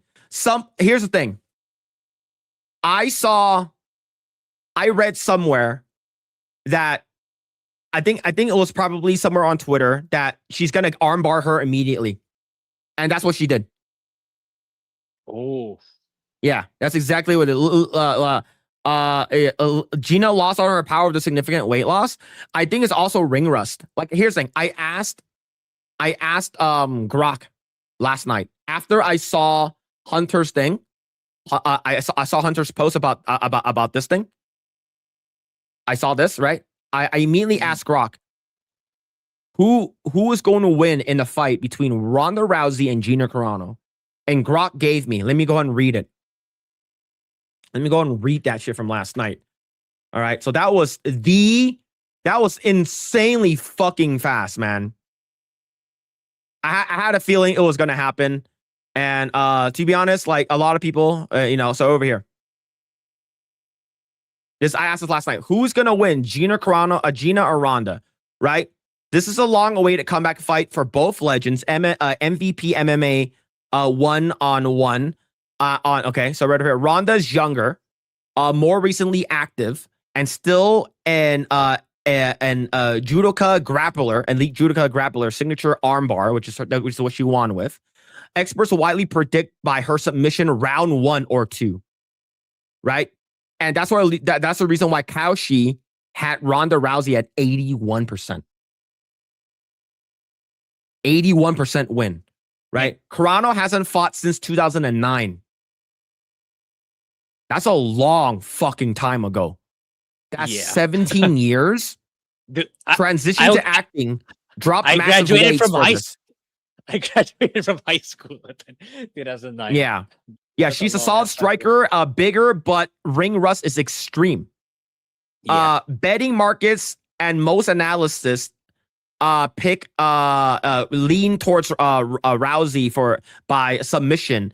A few contrarians pick Gina for striking, but they're outliers. Yeah, that's the reason why they said that most fights ends on the ground. So Gina, I remember Gina was talking about what are the 2 things that you need to learn how to do for if you want to do MMA. You want to do Muay Thai and Brazilian Jiu-Jitsu, which is more of the grappling stuff, right? And typically, Grae, you see these fights happen all the time, even with kids in high school. Like you'll see them go in for a fight, and it usually goes in. It's usually it's like a grappling, pulling hair, pulling the backpack, going in or whatever, trying to grab their head or whatever. It typically goes that way, anyways, right? 17 years is basically starting over. Yeah, absolutely. For me, of course, I always wanted Gina Carano to win, but I'm not knowing that 17 years out of the ring is fucking it's crazy.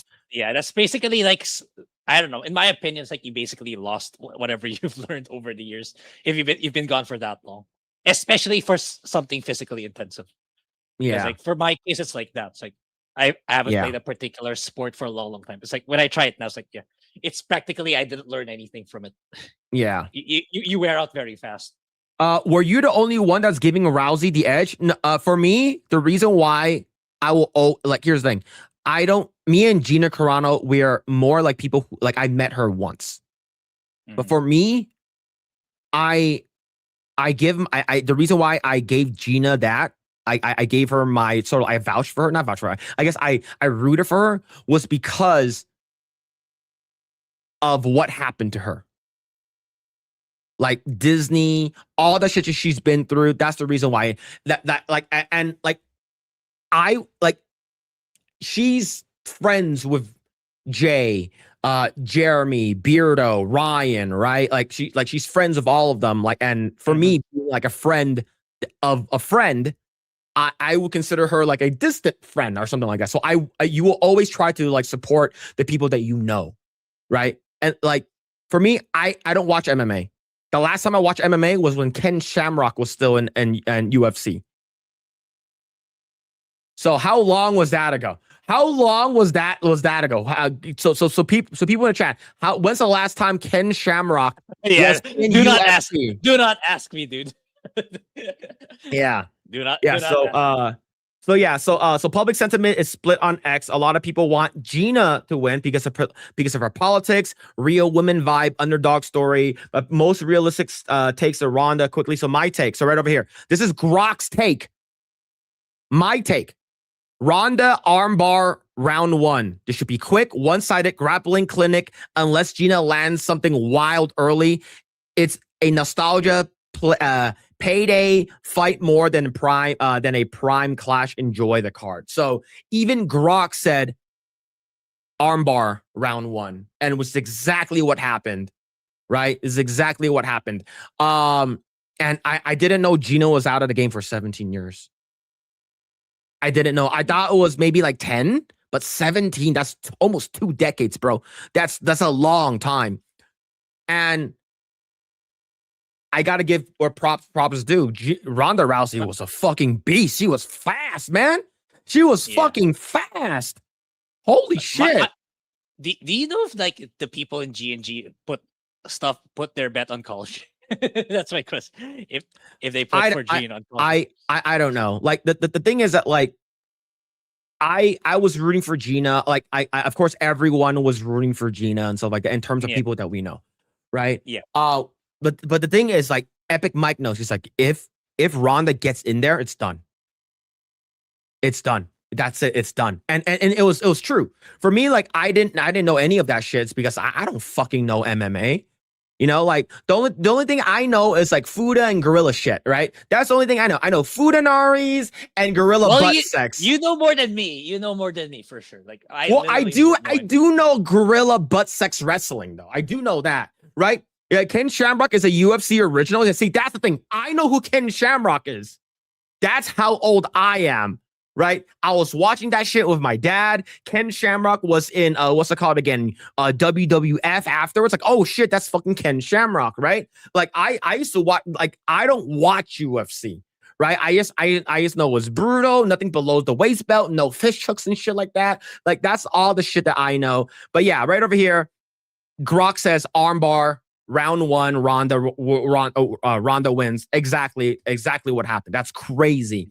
And now, well, 81%. Do you get back a lot of money from Kalashi? Maybe you bet $100, you get like 120, maybe $110 or something like that. 108, maybe.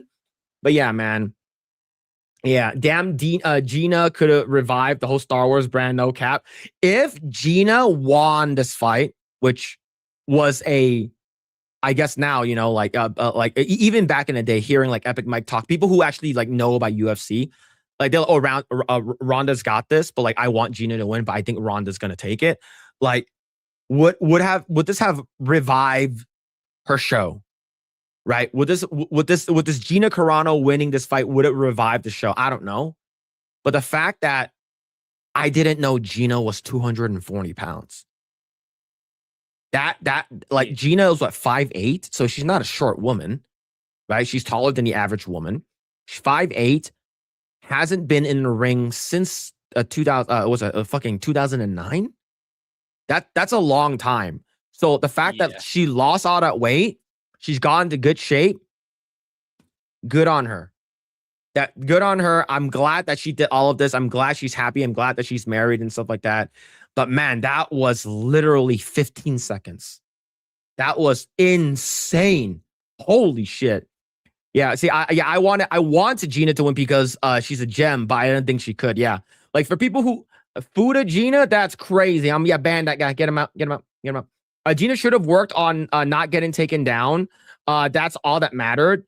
That's how Holly Holm beat Rousey. Yeah, it's like what she should have done. Of course, I don't know shit, right? Was I would have like fucking backed them into the cage, right? And what you can do, right? So I know some martial arts. I don't know a lot, but what she could have done is fucking while she's grabbing you like this, fucking knee her in the head. Fucking knee her in the head, and while you're back against the fucking fence, knee her in the head. She's trying to get you down, right? You're the same weight, but you are taller. Knee in the head. Like she's Muay Thai, right? But she let herself because she punched, right? She punched. You saw the head punch, and then she's like, "Oh fuck, she got me." That's it. She fucking went down, and then Ronda got her. What I would have done was the abortion punch. Just fucking punch so hard you get aborted. But I don't know anything. All I know is Fudanari and gorilla butt sex. All right. You stuck your ass out. Maybe Harambe style won't work here, Phil. Gorilla stuff won't work. Yeah. Happy for Gina either way. She looks. Yeah. She looks amazing. She's married. She's living her life. Like she looks awesome. Right? Like I'm very happy for her. Of course, I wanted her to win. But who the fuck am I? All right. She doesn't have a wiener, Phil. You're powerless. Get the guy out of here. Ban Hunter. Get him out. Get him out. Hate speech about my husband will not be tolerated here. Get him out. Get him out. Rear naked doggy style. Yeah, get him fucking out. Get him fucking out of here. Yeah, get him out. I wonder if Pedro Pascal attended a fight. Probably not. Probably not. But that was the fastest fight I have ever seen. You're right over here. Gina still a winner in my eyes. I agree. Right. The thing is, like Ronda is. When's the last time she was in the ring? Right. Maybe like last year or something like that. I don't know, man. But yeah, that was the fastest fight I've ever seen. I don't watch a lot of what's it called again? Okay. That was okay, count it. 17 seconds. That was a fucking fast fight, man. That was crazy. 17 fucking seconds. Grae, did you know that people flew all the way out there? I have relatives who went to this one. And the Manny Pacquiao Mayweather. I did watch that one too. Yeah, that one I watched. That was huge. I wanted Pacquiao to win because Asian, right? But Mayweather's a fucking monster though. Yeah. Yeah, Mayweather was a fucking monster. But yeah. Let's see. Let's see. What are people saying right now? What are people saying? All right, no. I hold on. Grae, what? I saw something. What game is this? Grae should know. What game is this? Wait, what's the description? There's no description. Just what I don't know what. No. There's no description. What did the tweet say? Nothing. Oh, no. Okay. It has nothing, Grae. What is this?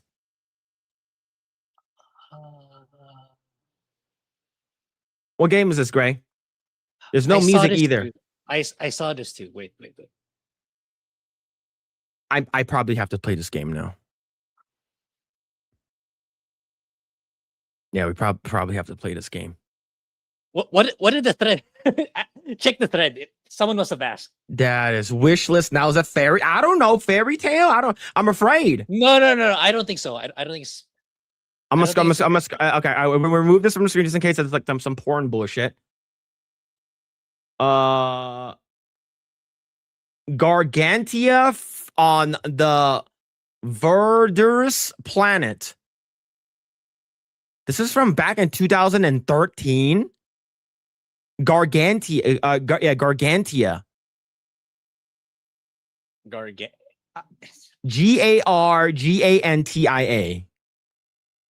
Yeah, it's an anime. It's not a. It's it's an anime. I thought some kind of gooner game. Oh wait, it's on Crunchyroll. I don't have Crunchyroll, Grae. Oh, I got mine for super cheap. So during Black Friday, like $12 for a year. Crunchyroll, so you might as well get it, man. Let me slow it down for a little bit. Let me slow it down. Yeah, let me slow it down right over here, brother. That's crazy. That's crazy. That's crazy. That's some crazy camo toe. But yeah, man. Yeah, it's called. If Phil has a crusty roll, I don't want to talk about it. All right. What I do want to talk about, speaking of crusty rolls, let's talk about Sucker Punch. Ghost of Yote. Everyone said that this game was good. It sold, 3 million copies last time I heard. I'm not sure how it is. I'm not sure how it's doing in terms of numbers. I don't think anyone cares about this game. But they did release a multiplayer mode. But it's dead now. Yeah. Crazy. It wasn't that long. Yeah, just after 2 months. And yeah, it's there was so much defenders for this game. Like was it a month or two ago? We were still getting comments during our segments about. I was getting death threats over this. Yeah, people were really ravaging about this game. It's like, dude, it's like, there's so many other new games we could talk about that are good or other both games that are bad. It's like we kind of moved on to this a long time ago, but for some people they couldn't move on from this game. Mm-hmm. Oh no, this game is really, really good. It's like, if it's really that good, then why is it, shutting down after 2 months? Or they're ending support after 2 months of the multiplayer. If it's really that good, then, don't you think it would have lasted longer? And they were pushing this narrative. It sold 3.3 million units. Then we didn't get an update ever since. But the thing is, Ghost of Tsushima did 5, so almost double. Is Ghost of Tsushima still getting support from Sucker Punch? Is this still going? it went on for the multiplayer lasted for like a year. So unlike this one, it lasted for 2 months. So what does that say about Mhm. the sequel game compared to the original game? So yeah, it's like Yeah. it's like it is what it is, and yeah, it's like, and the thing is this, given Sony's new initiative to double down on exclusives on the platform, so it's not even gonna get a PC release. So Mhm. another L for that game, for the game too. So yeah, at the end of the day, it's like we were right all along, and a lot of people couldn't get over that, couldn't get past that, saying that Yeah. it's a really really good game, but it just didn't resonate in the greater gaming community. Yeah. So this game had a lot of people who are out, like you said, who are really gunning for it, is saying that this is going to be really good. This game was going to be awesome, And then we found out that has nothing to do with Jin Sakai. It's supposed to be like 300 fucking years into the future or whatever bullshit, right? So I have nothing to do with Jin Sakai. Everyone wanted to play Jin Sakai's character. Nope, we're gonna get to play this random bitch. And what makes matters worse is that the Erika Ishii, the activist, was an insufferable bitch and stuff like that. I called her fat and ugly, and she blocked me, and I probably deserved that. I called her fat and ugly, and yeah, and the thing is, based off of the tremendous positive reviews for Ghost of Tsushima, you thought that this game would probably make as much money, right? But the thing is, this is not a movie. This is not a TV show for normies, right? A Ghost of Yote, Ghost of Tsushima type of game is meant for people who played the first game. And the 2 million people that did not come back and buy this game were like, this game is not for me. Right? The first game was so fucking good. They made a multiplayer version of it. A lot of people went back to play it. 5 million copies sold. This game, 3 million copies. Nothing to laugh at, right? But if you're talking about apples to apples, this game is considered I wouldn't say a failure, but I was like, it did decent enough. It did good enough. But the fact that you have the multiplayer completely gone after just 2 months the launch is laughable. This is absolutely bad. And yeah, rightfully so. I'm glad. I'm glad that a game like this is basically dead. All right. Yeah, it's like I'm absolutely happy. yeah, it doesn't really bode well for the future of PlayStation. It's like all like this, then Sorrows, then Concord, then Marathon. It's like it's just blunder after blunder after blunder. And the one shining game for PlayStation 5 only, it's what? Astrobot. That's it. That's all they have to show Yeah. for the entire It won generation. Game of the Year, right? So Yeah. So It's a game made in Japan. That's the thing, which they've over time shut down, like, right? It's mostly predominantly Western studios now. And it's like, why would I get a PS6? Why would anyone want a PS6 if all you have to show for it is Astrobot? You can say the Demon Souls remake, but they also shut down the studio too earlier this year. Yep. So yeah, it's I think PlayStation kind of, I don't know if they can recover from all the damage that California did.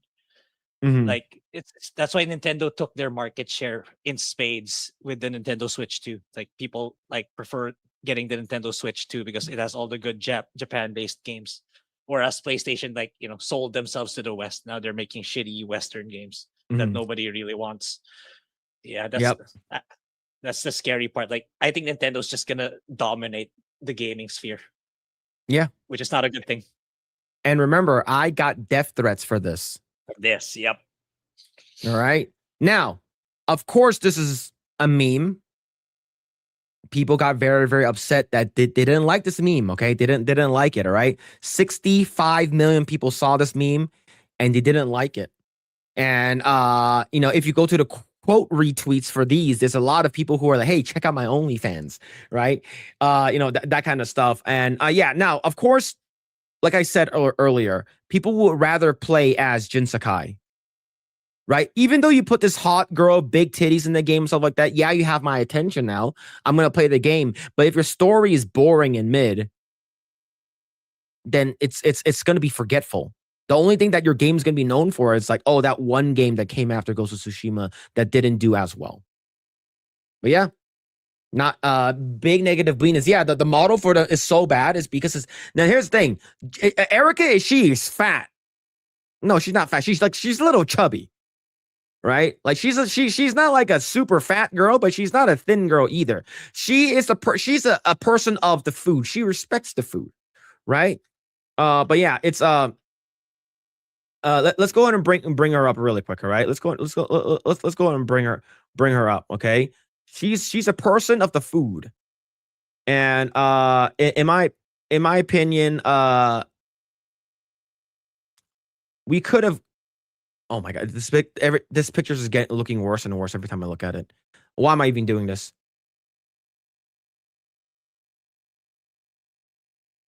Yeah. Yep. It does remind me though. It didn't win anything last year. It did not win anything. Absolutely. It did not win absolutely anything. And yeah, it's not good. Along with Assassin's Creed Shadows. Yep. It's now, if you like the game, you like the game. Am I telling you not to go play it? Am I telling you not to go buy it? No. Right. We're not saying that. We're just telling you our thoughts of the game. That it could have been so much better. It could have been way better than it initially is. You could have given up what we actually wanted, which is Jin Sakai, Ghost of Tsushima 2. But we didn't get that. And instead, we got this game that no one's going to remember, other than the fact that you guys basically wanted me to die because I posted a meme. Mm-hmm. Whenever someone thinks about Ghost of Yote, you think about this. You're not going to think about the game. And good. Let's see, was it here? Last toxic male with the 5. Gina got wrecked faster than the quarter, and yeesh. Also, shout out to Mazza. He's past, present, and future. No, you can't say that. You know, Dingo ate my baby. Yo, thank you. Last toxic male for the 5. Thank you. Yeah, the Gina fight ended ended really, really fast. I do want to bring this up though. But thank you. Last toxic male for the 5. Thank you. Grae, what did Anna, that Star Wars girl, say? Can you read that really quick? After wasting 3 hours of my life watching MMA for the first time, I've come to the conclusion it's not for me. Too much gay shit. At least boxing, they're punching, not wrestling around on the floor like it's Pride Month.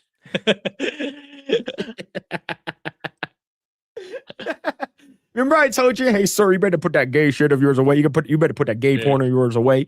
That's exactly what it is, bro. That's exactly what it is. But yeah, overall, I like. There's a reason why that fight was like, like, okay, so here, I guarantee you, okay, here's what we're gonna do. Our special is from 6 p.m. to 9 p.m. Pacific Standard Time. Okay. You girls are going to be fighting for the last 2 minutes. It's like, what? The main event's last 2 minutes? Like, yeah. This is going to happen. Ronda, armbar. End. Everyone gets 10. Ronda gets paid 12 million. Gina gets paid 10. Do you think this is you think it's scripted? Do you think this is a scripted loss from Gina? Not from Gina, right? But do you think it's scripted? It's because it ended really fucking fast. Yeah. All right. Yeah. Well, we'll see though. Kinda. I wish it wasn't. Right. I wish. Like I think. I'm a fucking retard when it comes to fighting. All right. And unless I'm wrestling a gorilla, mud wrestling, and then I'll let you guys throw Jello at me and Harambe. But like I feel like when it comes to the Jake Paul brothers, like the Paul brothers, we're not sure whether or not this is fixed or not. Right? I'm not sure if did you watch the Jake Paul versus Mike Tyson fight, the boxing match? Like if you look at the first round, Mike Tyson went in fucking fast. And like he was like punching really fucking like it's like yo. After round 1, they're like, yo, Mike, you need to calm the fuck down. You need to calm the fuck down. He's like, man, what are you talking about, man? He's like, I'm just doing my boxing, man. You know what I'm talking about? It's like, Mike, do you want your money? He's like, I guess. It just turns around. He turns around and you see his ass crack. Yeah, I can imagine that's how it went. Yeah. Because like Chad's saying, it's like it's just so much money on the lines. Like, you know, you might as well just do it. That's how it goes with these things. That's why I don't express any form of interest until, like, you know, if someone talks about it in final, like, you know, at least make some effort of to have some level of interest, but never on my own initiative. Yeah. That's why it's like, great. What do you know about sports? Absolutely nothing, man. Absolutely nothing. Yeah. Gina wouldn't go through all that for no fight at all. I think what happened was that, like, this was one of the most anticipated fights of this year. You know, like out of all the fights that we've seen, like, was this more anticipated than you know, I would say it's pretty much up there. Like, I would say I think Mike Tyson was like the crazy one. I think Mike Tyson was a huge one. And then you have you got Jake Paul versus Jake Paul and what's it called again, Mayweather, which is an exhibition match. And same thing with what's it called again, like the other fights, right? But like, I think like this one was up there in terms of hype, like in terms of how hyped it was, right? It's like, holy shit, it's fucking gonna happen. And yeah, I think you know, like no one got seriously hurt, which is good. Like I was watching a fight prior to this. That guy was literally bleeding so fucking much. Like he started to look like oh my god, it wasn't good. All right, the fight prior to this guy had like multiple cuts on the side of his head and shit like that, and it was like a legit, like there was blood all over the ground and stuff. Like, this fight ended fast, right? But yeah, 17 seconds is just 17 seconds. Look, I can't even masturbate that fast. All right, like, at least 30 seconds, right? Maybe a couple punches here and there, a kick and stuff like that, and then armbar. I can't even masturbate that fast, bro. It takes me a lot longer. Here's the thing. Have you guys ever, like, hey, man, I'm going to do a FAP session. I'm going to fucking ferociously masturbate. My girl and my wife is out of town right now. I'm going to masturbate.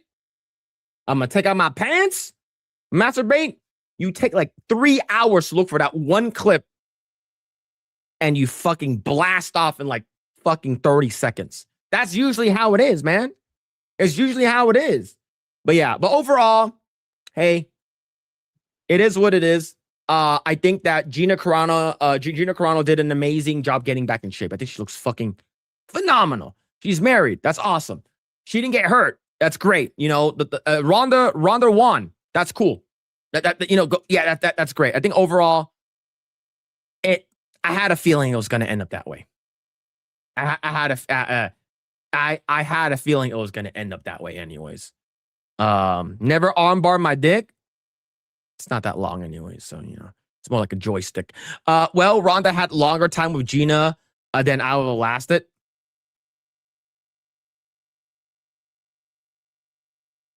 Maybe. Grae is smart enough just to let Phil talk. Can we ban that guy? Thank you. Yeah, ban that guy. 3 hours, dude. It takes me like 20 minutes. Look, sometimes like the church girl doesn't do it anymore. You know, sometimes, fucking what's it called again? Violet Myers doesn't do it anymore. You gotta look for new things, right?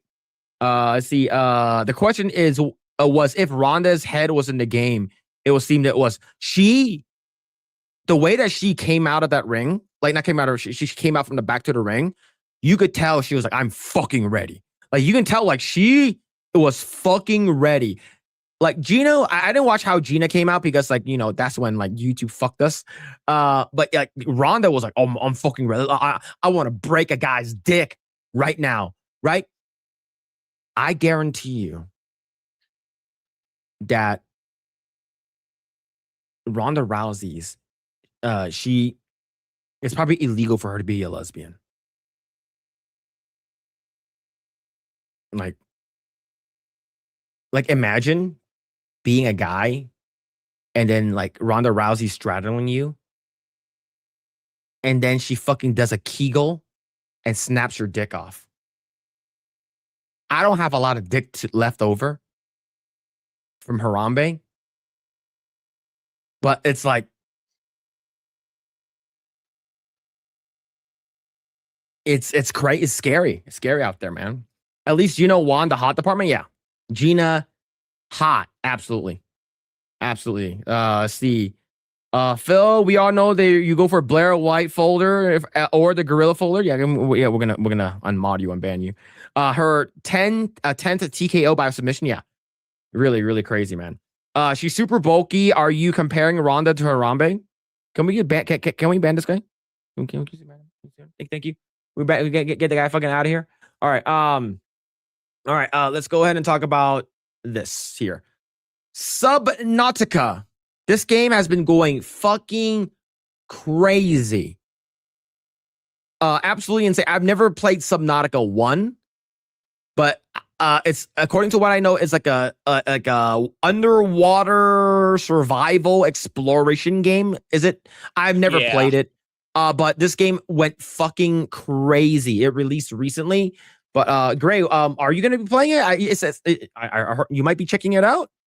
Yeah. According as per the poll, because I put it alongside Windrose, so it's like both of them are survival games that did really, really well. So yeah, I might get my feet wet to these types of games. Like I tried before, but no pun intended. Honest, chat. No pun intended. I didn't try hard enough. So I gotta try harder. So yeah, it's did really, really well. Especially the history. Do you know the story of this game? How it the development issues it had? No. And how it this game nearly didn't make it, in my opinion, given with what, because like this game was under Krafton, the ones who made games like Callisto Protocol, and it recently acquired Hi-Fi Rush, right? Oh, okay. So it's that. Yeah, okay. and like this is the game where they were promised the team was promised a $250 million bonus by their publisher, by Krafton, if they met a particular quota and if they managed to release a game in time. So the head of Krafton, it's a Korean, it's in Korea. So he tried he didn't want the deal to go through intentionally. So what he tried to do to stop the deal from happening was to ask ChatGPT to stop the deal from happening. So he did all this crazy shady deals. he did a lot of underhand tactics, like terminate the CEOs, terminate the executives of the developers of Subnautica 2, and a lot of shady shit to stop them from getting paid the bonus. But in the end, like he got it went into the legal system. He got sued, and they even managed to obtain the trail where he asked ChatGPT about everything. So, it's ridiculous. The entire story of this thing is ridiculous. People were worried, like people were legit worried that this game was gonna suck or this game was never gonna get developed because of that. But thankfully, it made it. Made it to the finish line. 2 million copies in 12 hours is fucking crazy. Holy shit, man. Subnautica 2 sold 2 million copies within 12 hours of its early access launch. Developer Unknown Worlds has announced, and it's a huge start for the underwater survival and crafting adventure game after a turbulent road to release. And IGN gave it the good old 7 out of 10. Yeah, it's like if we look at that picture of the guy, is it just the same guy who reviewed Crimson Desert? Travis Northrup. I'm pretty sure it's the same reviews. All right, let's see.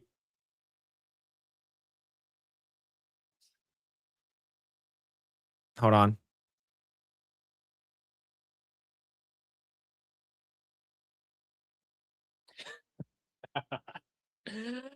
Man.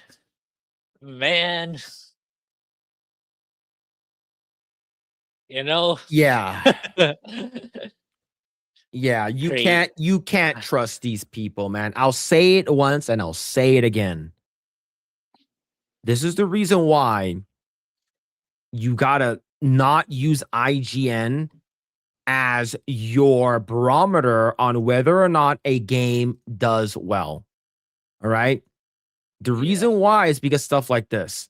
Crimson Desert, I have a friend that has over 500 hours in the game. And he said that it's so fucking good. There's so much shit that you can do. It's insane. It's crazy.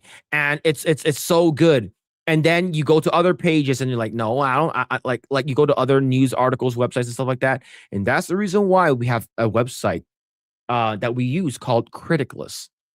Criticless does this for movies, and Blaine over at Critics, shout out to Criticless. He's trying to get more people to use Criticless so we can make one for video games. Right? And remember, IGN, it's the same people that gave Mixtape a 10 out of 10. All right? Yeah. 10 out of 10 game for IGN. All right. Yeah. Absolutely crazy stuff, man. I don't get it. I don't understand what's going on, but a lot of people use IGN as a barometer. IGN is what for video games as what is Rotten Tomatoes for movies. People use it as a barometer. People use it as what did this place give it, right? What's going on? What's happening to this? Do I like this or not? And if you actually go look at the Metacritic, right? Metacritic for Metacritic, because that's what people should use, in my opinion. I think Metacritic for video games is probably a more you can see both what the video game critics gave it and what the players gave it. But let's go check out Subnautica on Subnautica 2. Subnautica 2. As of right now, there's no reviews for it for Subnautica 2. I can't find it. It's right over. It's to be determined. Oh, okay. Yeah, there's none right now. Right? Where's IGN's though? IGN's one is it's where is it? It should be out by now, right? Well, let's go on Mixtape. Let's go check out Mixtape, right? Because we're talking about. I think this is more the actual score for users, and this score actually makes sense for Mixtape. Yeah. Considering there's hardly any gameplay, and it's more of nostalgia for the people at the time. So yeah, for sure.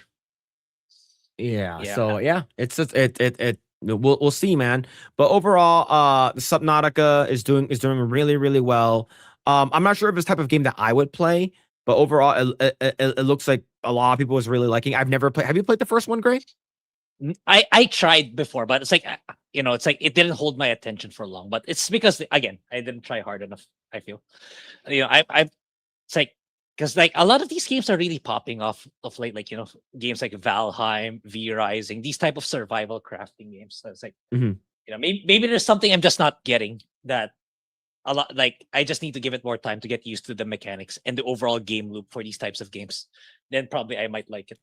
So I might try it since like I put a poll up, so might as well jump in and see how it goes. But yeah, it's like might as well just dive in. Get your feet wet. It's just looking at this clip alone, it's like this is worse than Mixtape. Really? Yeah. It's like you can clearly see the effort put in, like, and it's like I think it's also on top of it being a really, really good game for a lot of people. It's like I think it's the story behind this game on what the shit that they had to go through for this game to finally be released into the market. Yeah, see right over here. The reason why Mixtape was so good because the game played itself. I didn't have to play the game. Now, the whole thing with like the Mixtape bullshit is actually absolutely cringe. And what makes it worse is finding out that the people that what's it called again, did Mixtape, the fucking actual turf game that is Mixtape, is funded by what's it called again, Larry Ellison and Larry Ellison's daughter, Margaret Megan Ellison. Here's the thing: you never hear about Megan Ellison ever. Then when you hear the Ellisons, you always hear about Larry Ellison and David Ellison. I think this is an outcry from the daughter. It's like, Dad, I'm gonna make gay shit, and I'm gonna put my character in the game. I'm gonna put me into the game. And I think the girl at the end. He said that I'm gonna burn this motherfucker down. This whole fucking forest is going down with me. That clip that went viral. Uh-huh. I think she's that's her. That's a representation of her. Yeah, it's like that's me. It's because my dad is trying to make me do this shit and he's not caring about me. He's not focused on me. He's only focused on David, my brother, but why he doesn't care about me. So I'm going to fucking lash out and make gay shit. And this is a story of my life. This girl never, like, her dad did not like her at all because I don't know what the fuck she did, but he did not like you. And only worried about a brother. And that's the reason why you made this gay shit called Annapurna. Now, here's the thing, Stray. A lot of people like that game. But I think it's just bullshit. I think it's just bullshit, man. The thing is, and of course, IGN, a lot of these media publications that gave this game a glowing review, 10 out of 10, 9 out of 10s all over. You guys are 100% paid off by Annapurna. You guys are 100% paid off by Megan Ellison. Yeah. Yep. And for me, like, it's this my Pragmata video I released already yesterday on my second channel. My next video will be about this one. And there's like, I've been noticing there's a trend going on of late ever since 2026 that I not a lot of people are calling it out. And I mixed, like, at first I was contemplating if I should make a video like it, but this is the third instance already that it happened. So there's a really bad trend going on in gaming right now that I want to make a video out of. So, like, this is the game that kind of solidified that I feel like I should make that video because I think not a lot of people are kind of noticing. There's a pattern going on with the marketing of games nowadays that's really off-putting. That's really, like, because it's really terrible. It's like, whenever you hear the word, when you hear the two words indie game, right? We always think about, oh, it's the underdog. It's the game that, it's a rags to riches type of game where it's like, the developers struggled. They tried to make ends meet just to release this game. And there's a trend going on right now that AAA is starting to see that pattern. So they're starting to disguise their games as that, but in actuality, it's not. So I think I should kind of point it out that AAA is taking advantage of that situation. So yeah, I'm kind of spoiling the video, but it's like, I don't think people are noticing the patterns. Like, High Guard is the first one that did it. And then the second game that did it is a cozy game called Animula Nook. It's a cozy game that under the facade it's an indie game, but it's also funded by Tencent.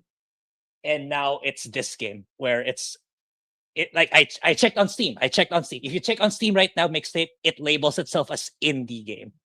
So it's like, there's a rising trend that they're marketing it as an indie game, but it's really funded by the wealthiest companies in the world. So it's like, I think that should be called out. It's like, I think it's good. It's just gonna ruin indie games in general. Like, given, like, it's gonna redefine what an indie means. Like, whenever a new game comes out, it says, "Oh, we're an indie game." It's like, is it really an indie game? Like, you're a small development company from Australia, but you're funded by and backed by a multi-billionaire.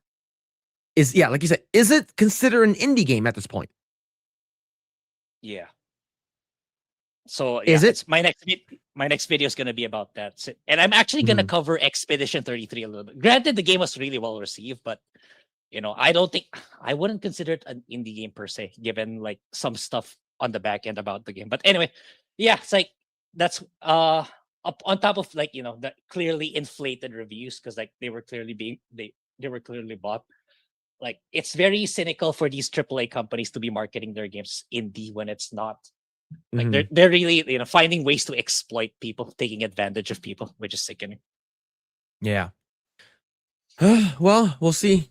Well, I can't wait to see your video on it, man. Yeah. Yep. Let's see. Claire Obscure especially lost an award due to that. So yeah. Now here's the thing. I talked about the whole AI thing, right? Like, we talked about this before at length, and I talked about, like, AI in video games, AI and this and that, movies, TV shows, and whatnot. We talked about it here before. We talked about it with what's it called, Cinevere, and a couple people in the past. The thing is, this has to do with what's it called again? how people perceive video games and perceive what is considered art. Uh, Grae, do you know who Monet is? Nope. I'm gonna bring this up. Let's go ahead and bring this up. So, I want to. Okay, so there's a person that submitted an AI art right over here. So Monet is a impressionist, sort of like the post-impressionist, sort of like the only person that's bigger than Monet is Vincent van Gogh. So this person is like a fucking legend and stuff like that in the turn of the century, 1800s, what's it called, or like 1900s and stuff like that. So like, like really, really early on. So this person said, I generated an image in the style of Monet painting using AI. Please describe in as much detail as possible what makes this inferior to a real Monet painting. So this guy got a lot of comments, okay? 6.4 million, a lot of comments. And he says that please just focus on specific elements that distinguish the AI from the real Monet painting down below. This person got a lot saying that this looks like fire, this doesn't look like water, and this doesn't feel right and stuff like that. All that bullshit. All he took was an actual screenshot of Monet's painting and lied about it and said, what do you think about this? Everyone said that. Look at the bullshit. Look, I'll bring it up. So this is an actual Monet painting. Yeah. So he lied about it. Mm-hmm. It is Monet-ish, yes, and certainly pretty, but at the risk of sounding pretentious, it, in my opinion, would not hold up next to the real thing seen in face-to-face in a museum. The first time I really saw Monet's painting up close, it was astonishing. The brushstrokes here aren't as precise. There is less subtle variation in shades of color, and overall effect, it's smudgier than a real Monet. To me, it also seems flatter than a Monet. Got depth into his work. His paintings move. Even one-to-one on X, I think there is a difference. These people are bullshit. They're bullshitting. All right? This is so fucking stupid. Yeah. You don't know what the fuck you're talking about. Oh, Yeah. I'm a connoisseur of art. Get the fuck out of here, right? Look at this motherfucker right over here. Looks like a high school level art 101 work, but not even. No cohesion of elements. Yeah. The colors are more pleasing to the eye. The brushes are just delicate. The water looks more transparent. The terms of composition, it is, to me, emotionless. There is some spark missing. It is not Monet. It feels like an undergrad art student study from a museum visit. Holy fucking shit, man. Yeah. See, and that's the reason why it really depends on who is looking at it, right? These hoity-toity fucking art majors, I'm talking about myself here. I'm a fucking art major, all right? These hoity-toity motherfuckers who think they know post-impressionists, fucking Van Gogh and Monet or whatever it is, right? What the fuck you want to talk about, thinks they know their shit more than you. This guy, you proved this guy's point. That you guys are just fucking retards. This is so stupid, man. And that's the reason why in the AI, these people are afraid of AI, because these people are fucking dumb retards. They don't know anything. They don't know what the fuck they're talking about. And when presented with an actual Monet, you're like, he just lied about it. He's like, oh, I think I made AI Monet, right? Here it is. And it's like, yeah. Grae, what are your thoughts on this bullshit? Yeah. I'm pretty sure. Yeah, that's probably the objective that's supposed to expose these people. So he did a really good job doing that. Yeah, it's like if you're really a fan of the art, like you wouldn't you recognize that that's an actual image of his? Like, yes, right? Am I? Yeah. So it's like, if I'm a huge fan of a particular painter, particular art, like I would know all of it. It's like if it's exactly the same, it's like, isn't it exactly the same? So it's like, yeah. it's crazy. Like how pretentious people, so many people are online. It's like this Yeah. is a good litmus test to spot them very very easily, and it just also shows the intense hatred towards AI that's goes too far. Mhm. Yeah, I'm not saying AI is the perfect and the be all and end all, but it's at the same time it really it helps people change people's lives. Like for my case, like again, I keep repeating again and again, like it's because of AI. It's like I'm able to do my job better. My job is so highly dependent on it nowadays, given I use so much of it. And Yeah. it's you can use it to your advantage. It's like, could you use it too much? Like just generate everything for it. Yeah, that people can use it and go too far and abuse it. Absolutely, Yep. I'm not gonna deny that. But it to completely dismiss it is ridiculous. Like these people here, like, who kind of like self-expose themselves there. You don't even know what you're talking about, and you're just because you saw the word AI and you went batshit crazy. Yeah. And it's like at the end of the day, it's like, yeah, you can keep having that stance, but don't be surprised or don't cry if you get left behind because you didn't want to learn, you didn't want to adapt. And yeah, this image pretty much sums up this the absurdity of the AI hate. So Yep. yeah. Yeah, it's absolutely insane. And of course, I do want to talk about this. So this is the last post we want to talk about. This post really exposed how mentally deficient anti-AI people really are. What Shlom, I think that's what's his name, posted was not an AI image. It was a real Monet painting from 1915 with a bit of desaturated color gradient.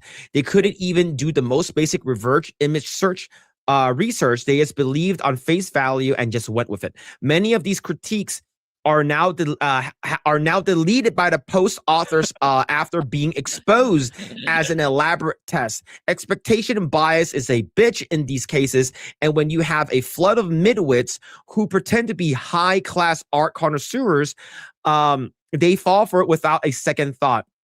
When the bait of shitting on AI slop is presented, they are just like little dumb fishies gobbling up without an ounce of skepticism as they profess their taste for quote unquote real art. What a fucking joke. So yeah, when another anti-AI weirdo drops their analysis on AI art or videos that starts with some variation like AI has no soul and is morally bankrupt, then I'm tossing their opinion in the dumpster where it belongs.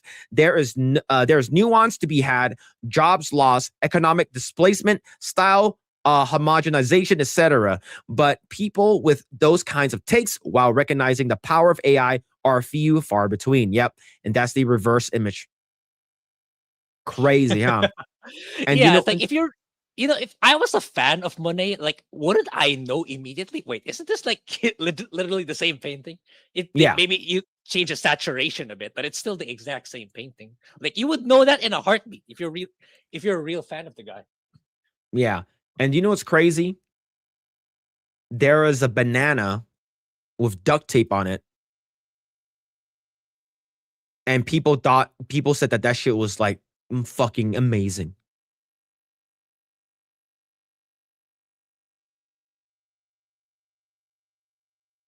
Yeah, Yeah. this was art. And do you know what happened to this banana? Someone ate it. Yeah, crazy work, man. That's why these anti-AI bros, whenever I say, "Hey, man, AI is here to stay. AI is AI is gonna be here, no matter what you think. It's not going Yeah. to, it's not going anywhere. It's gonna get better and better and better." Yeah. I get people who are pushing back on me. You can say, you can tell me that I'm wrong. You can tell me that, but here's the thing: you can say everything you want about me. You can say that I'm wrong, but eventually, when AI does eventually take over your jobs, you're gonna think back. It's like, hey, Phil was actually correct about this. Yeah. And it's like, I attended earlier this week in investors conference with my brokers. Like his claim is saying is that the AI bubbles, it's kind of dying down already. That argument that it's just gonna be an AI bubble. It's an AI bubble, guys. It's gonna pop. It's gonna pop. It's kind of dying down already. And like he compared investment relative to earnings, and it's actually there. The numbers are actually good in an investor standpoint. So his final recommendation was like, if you want to invest your money, put it on Asia in particular. Taiwan and South Korea are the biggest. It has the biggest opportunity right now, and why? It's because precisely with AI, who are the biggest manufacturers in like semiconductors and chips. It's those two. So it's those, like, especially compared to US counterparts, like there's in terms of valuation, it's more undervalued in Korea and in Taiwan. So Mhm. yeah, AI is only gonna get better. So even the investors are saying it's like, there's the bubble argument. It's kind of dying down because like it's AI is really here to stay, and it's even just gonna get better, and the Yep. demand is just gonna be more insane moving forward. So yeah, Yeah, man. There it is. How many terabytes is Phil's AI Blair White folder? Can we it's ban in continue from the chat? it's in Okay. petabytes No, now. no. Can we ban Grae? Can we just ban him too and get him out the show? Yeah, but yeah, it's AI is not going anywhere. AI is gonna stay. You can fight, you can argue, you can tell me that I'm wrong. You can do whatever you want. You can do whatever you want and say whatever you want. At the end of the day, everyone's already using it. Everyone's already using it, and if you don't get with the times, you'll be left to rot in the dust. Because AI is the future. They're using it in fucking in the government. They're using it in the games that you're playing already. Oh, I'm anti AI this. I'm anti AI that. Right? You guys were all fucking like dipping your dick in the Expedition 33 stuff. It's like, oh my god, it's so good, it's so good, so good. And finding out that there was a placeholder they used AI. Oh, this game is awful now. Everything in this game is AI. Just get the fuck out of here. Same thing with NTE and Neverness to Everness. There was in the background poster, there was some AI stuff, and everyone freaked the fuck out. It's like, oh my god, NTE is dead. Well, NTA is not going to be as good as Wuthering Waves, but yeah, it's not good. But we're going to talk about the Fall Guys thing too. Wait, what? Okay, I don't know that. What's the story of Fall Guys?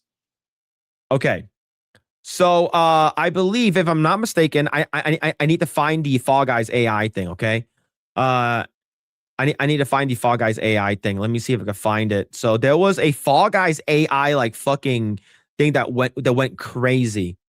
It was a party animal. Sorry, okay, not Fall Guys. Party animals. Thank you, AI. So there was a party animals AI thing that got a lot of fucking people pissed off. So here's the thing. Thank you. Party Animals AI video contest is about to begin. This is from the official Party Animals Twitter X account.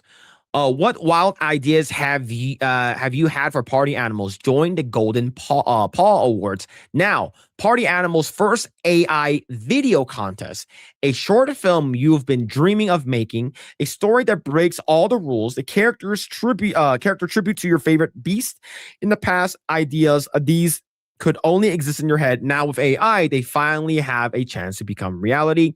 So we're inviting you to bring your ideas to life with AI during 9 a.m. May 14th and through August 31st. Post your video with the hashtag Party Animals AI contest. Party Animals for a chance to win a share of $75,000. I think this is where a lot of people got mad, is because that money should go to real artists, right? There's people who are anti-AI bros who are like, that should go to real artists, right? Get those paws moving and start creating. For more details, check here. So I do want to get your thoughts on this before we actually read what people actually thought on this post. Yeah, I think it's fine. So it's especially it's becoming more and more access. Granted, it's expensive. Like I'm because like my job right now is like asking me to like generate video AIs, but the credits are pretty expensive. But they're getting better and better for sure. Like my prompts are extremely simple, but I was really impressed with what came out of it. So I can only imagine with people who are more sophisticated in their prompting, who knows the angling or what files to feed it as reference. I can only imagine how good they can make it. make it do. And So the for me, characters are very, very simple. They're very, very simple, so you can do it, right? yeah, it's like, it's like I was surprised how simple it is now. It's like back then, like when you asked me to do it, it's like there was no way I could do it. Like, I don't have experience in, like, I don't even have a state of the art tablet to draw and shit like that. So for someone like me who's like, who doesn't have that kind of experience or that kind of education and will never have one. So now there's this tool available for me to be able to generate those types of videos at Mhm. simply by knowing the prompts or simply by feeding it images for reference, which it's pretty amazing. So it's like, at this point, we're reaching the point where even the most ordinary person, even the person who never made it to college or even not make it to high school, has the ability to be able to create something like this. So for me, it's like that's very good news. For people who never had the access before, they now have the tools and means to be able to create something online that's actually valuable. So I think of it that way. So it it eliminates so much barriers for people to actually make good stuff without having the need to enroll in a really expensive course or go into student debt just to learn stuff. Mhm. That's what it feels like to me. So it's like now it's increasingly becoming more accepted, whether the Yes. anti-AI people like it or not. It's getting there. Like this contest alone, it shows like guys, generate your best AI video that you think will be good for the game, and whoever's the winner will be in the game, and you'll probably get some prize money and stuff like that. So yeah, so it's gonna be a thing whether you like it or not, and it's like there's still gonna be some traditional, the best artists who drew this particular thing contest, but yeah, for sure, but it's not going to stop AI generative AI to manifest and to just continuously be better. And from here, I think there's just gonna be more of these moving forward, and they can't do Yeah. anything about it. Yeah. Yeah. So of course, immediately after that, the game has been review bombed because of the contest, not because of the game, the Oh contest. my Now, god. and I'll say this again. If you guys don't like the game for whatever reason or whatever reasoning you want, if you want to review bomb it, go ahead, right? You have every right to do so. Currently the game is sitting at not that bad of a review, but it did drop down significantly to 76% positive now, right? I'm not sure how much it was before, but the reviews it has gone down, right? So you have overall 61 positive and then 61,000 positive and 17,000 negative because of the AI stuff. And a lot of people are getting big upset. Right, you have this one over here. Yeah, so I immediately removed this game from my Steam wish list. Also, it's crazy demand the original work of no plagiarism. You could have chosen to create an event to offer real prizes to real human artists. See, that's the thing. It's because of money. Because of money, right? Did y'all get hacked or something? Who the fuck approved and thought this was a good idea? I'm so glad I never bothered to play your game because what is this? This is abysmal and really disappointing. Kind of insane to watch a game I've only seen people appraise, literally annihilate their reputation with one single step. What an insane ratio for a tweet. 330 likes and 2,500 reviews. Clearly, they loved your AI video idea. Do you know what you can have done? Normal art contest, right? For 75,000 price pool is more than enough to get anyone to form an animation team. Yeah, so of course, here's another one, negative review. This is the most unfortunate thing I have to do. No apology given after the fact seeing the overwhelming disapproval by your community on X and now getting a review bomb. It's much deserved now. I had fun with this game before then. Oh, well, time to move on. So yeah, so a lot of people are getting very upset with this. And I think people are just anti-AI no matter what, right? And of course, I even made a video about like this anti-AI animation that I saw. Not anti-AI, but this AI animation I saw that looks really good. It's like I would say it's like 85 to 90% there.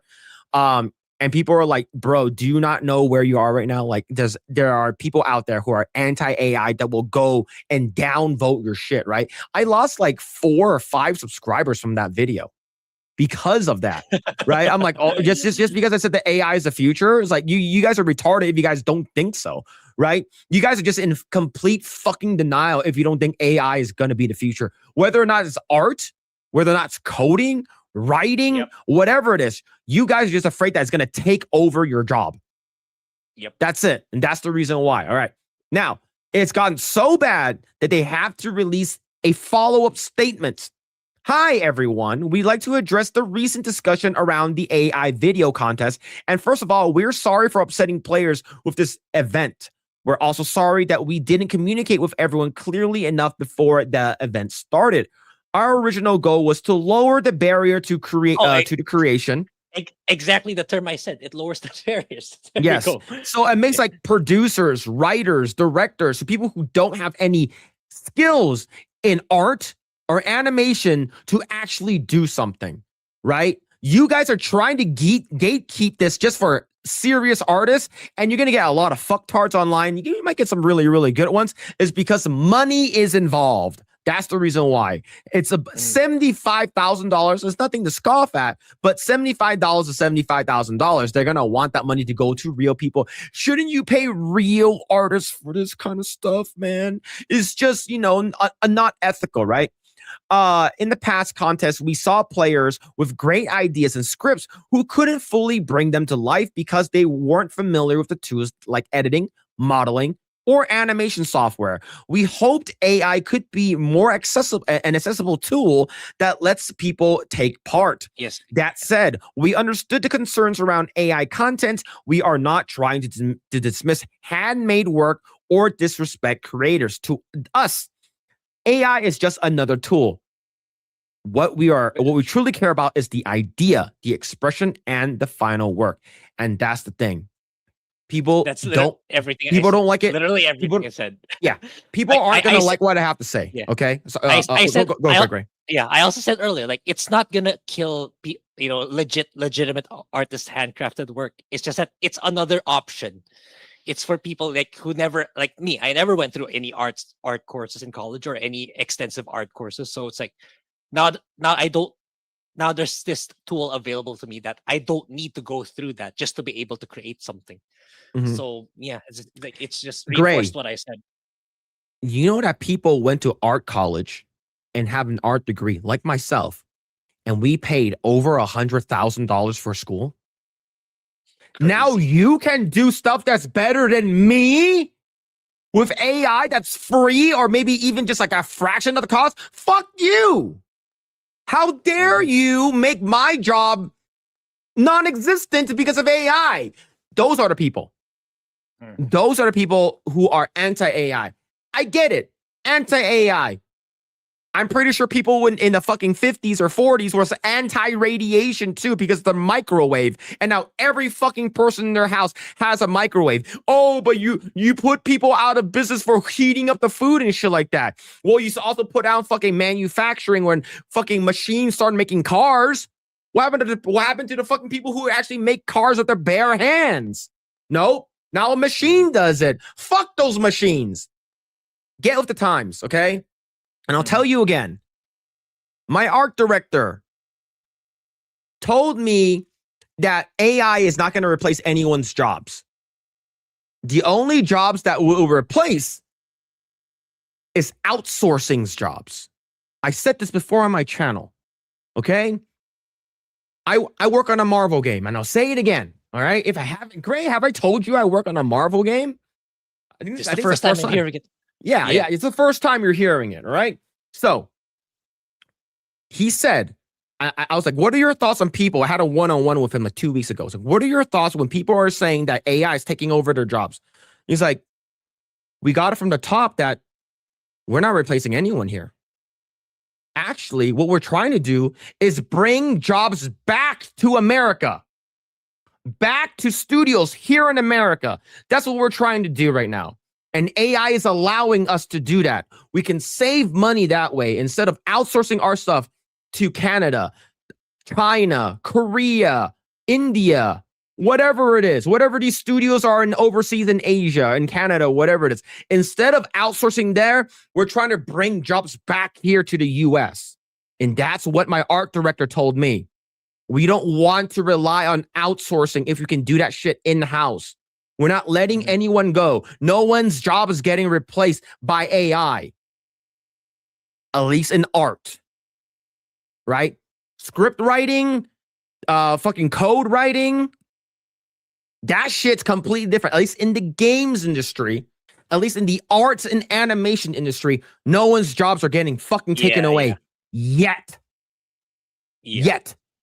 Right? Maybe in the future, I'm not sure, but as of right now, this is from Marvel.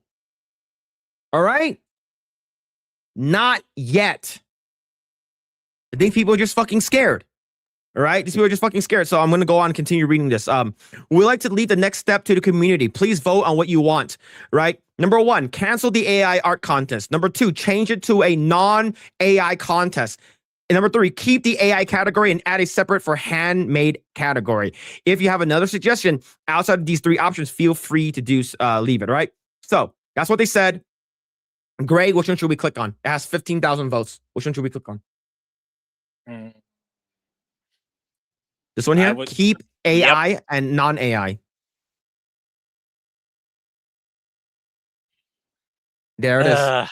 Yeah. They rather not have it. Pretty sad if they fall. I hope they don't follow through with that, actually. Yeah. Yeah. Yeah. So this is the whole drama that's been happening with AI, non-AI. And we talked about the whole Monet bullshit not long ago, talking about, oh, hey, I posted this Monet thing. I made a fake AI prompt on this, right? And it fooled a lot of those fake artists. And they all deleted their most of them deleted their comments because all know it's bullshit. But yeah. But there it is. This is what I think about AI, right? AI is the future.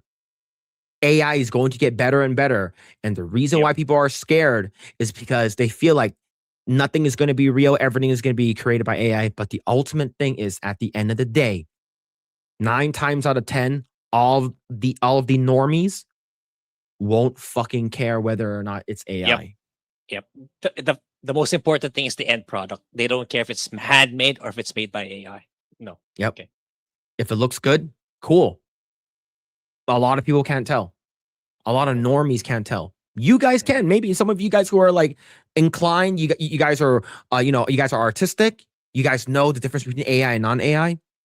And I'll leave it at this. Today, right now, as we're talking about this, is the worst AI will ever be. It's only going to get better moving forward. Yep. They literally had an opportunity to make an art drawing, but they seething and piss mad that they don't even care about it. Yeah, it's like, you know what? Fuck it. We don't want it anyways.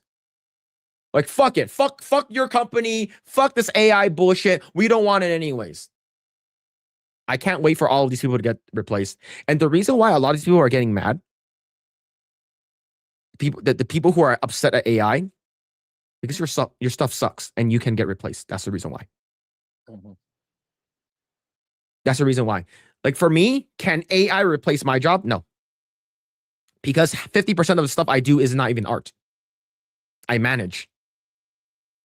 I manage stuff. And yeah, there's a lot of video generation AI software going on right now, and it's developing.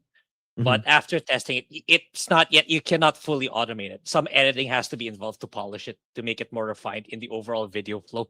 So that's for me in my case. So it's like, I don't see, it's like, oh, I can just generate a video, then I can just lay off all my video editors. I don't see that happening. So yeah, same thing for me. It's like, I don't see it replacing it. I actually see it supplementing my work to make my workflow faster. So yep.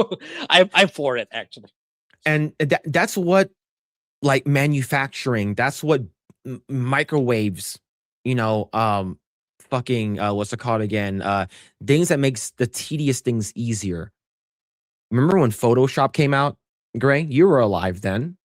People who drew pencil and paper, holy shit, my job's gonna be replaced. No, it's a tool, use it. Oh, okay. What about people who make maquettes, people who are real life sculptors? Oh, fuck, you can make that shit in Maya now? Or you can make that shit in fucking Mudbox? You can make that shit in fucking Sculpt? What the fuck, man? What's going on? Like, what's happening? Oh, no, I can actually use that tool to make whatever the fuck I want. Yep. Oh. And before, right, it's like, back when, just during the beginnings of Adobe Photoshop, it's like, back then the barriers were so high. It's like someone like me couldn't possibly, dabble with Photoshop unless I take a really extensive course about it. But for my case, since new technologies came out like Canva and the AI boom right now, it's like I can pretty much at least close, not to the same level of quality as a Photoshop edit, but I can make something similar through the combined efforts of Canva, and then the advanced editing, the advanced details that I can do. I can just feed whatever I made in Canva to an AI and say, please do this, please do that for a more refined image. So it's like, Mhm. I learned that all by myself without the need to enroll in a course, without the need to study to have a college degree in art. So it's like you can use it to your advantage without the need to pay an exorbitant amount of tuition money. So that's how people should see it to the people who are not skilled. Like this Yeah. job right now, I would never have had it if I never took the initiative to try on my own. Like starting to learn to design YouTube thumbnails on my own. Like I never would have touched like if I didn't touch Canva, or if I didn't touch Adobe Premiere, or I never touched CapCut, I wouldn't have the job I have right now. It's like I would Mhm. still be desperate. I would probably be high, either highly underpaid or desperately looking for a job right now if I didn't try. So it's like the people who are complaining are based for me are the people who don't even want to try. They don't even want to try to get better, learn new things, upskill, so that they can so new opportunities open to them. Like if they did that, I think their stance would change with the AI. Yeah. It definitely It's would. yeah. So here's the thing. Grae, do you know who Alex Ross is? I think I talked about this in the past. I think so. That's why it's a bit familiar for me. So Alex Ross is a fucking legend. He's a fucking legend. Let's go ahead and bring this up. So this guy is Alex Ross. He does art like this. You've seen this one before, right? This, all of this. Mhm. So, did you know that he got a shit ton of criticism from his art for his art before? You know Because for of what what? reason? Nope. There's this artist named Frank Santoro. He's a also very good artist. Frank Santoro comic art. Let's see, I'm gonna bring up his art. So let's go and bring this guy's up. So this guy is a good. This guy's an art. Is he's when I say good, I'm saying that lightly. Okay, so this artist, Frank Santoro, he's a cartoonist and illustration guy, okay? And he does decent art, what I would say, but overall it's not that great. But he criticized um Alex Ross for his art. Is because he said that he's relying heavily. He has argued that Alex Ross's heavy reliance on photo references harms the comic medium by creating static images that lack proper panel to panel transitions and storytelling flow, effectively removing the comic illustration. Do you want to see what kind of art this guy does? The guy who criticized him? Let's take a look.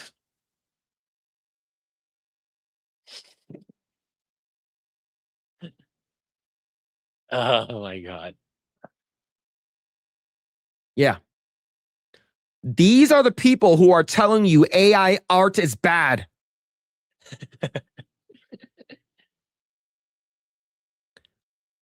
It's the same people that are saying Alex Ross is bad because he used photorealism references. How dare you use references? How dare you? It takes away from the aesthetics of the art. Look at my stuff. Look at this, man. My art's good. It's in the Carnegie Museum of Art. This guy was complaining. That is crazy. That is fucking crazy. And this is how I feel when people who are criticizing AI art. The reason why you think that AI art's bad is because you create art that's shit. All right, Grae. Come on, man. Come on, Grae. This guy does good art, right? Look at that. Oh my god, it's a masterpiece, man. All right, look at that shit, man. This is Look, peak art. You cannot look, make better art than this. look at all those reds. Yeah. So artistic. Holy, oh my god, bro, this is real. I have never seen a better drawn building than this. Holy, this is the guy that was criticizing Alex Ross, by the way. Yeah. Yeah, the guy that made this art is criticizing this guy that made this. Fucking crazy. Now, if he was being criticized by like a fucking legend, like Stan Lee or something like that, he's being criticized by someone who's like fucking what's it called again? Jack Kirby or something like that, then yeah, maybe. But look, this is the best. I've never seen anything better than this, man. Peak art, dude. Yeah. And these are the people that are saying, actually, what you made, Monet, it's like it looks so different from Monet's real thing. Like you can actually tell the texture and the brushstrokes. You can actually feel Monet's painting. These, I can't feel it. Like I don't feel the emotion attached to this. Same motherfuckers. Same people. Peak fart. Yep, that's true. That's true. Yep, these people are crazy, man. Yeah, it looks like the background from a 90s cartoon, like Adventures of Sonic the Hedgehog. Yeah. So, yeah, like these people will go by the wayside and no one's going to remember their name. Who the fuck? I didn't even know who the fuck Frank Santoro was until today. All right. But yeah. Art is a crapshoot. Anyway, look at modern art. It's a money laundering scheme.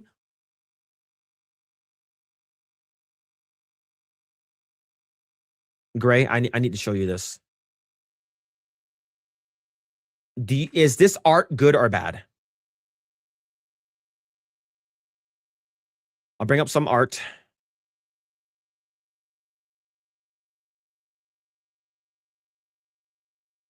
Okay, Grae. I have a bunch of different art here and there. Okay, here we go.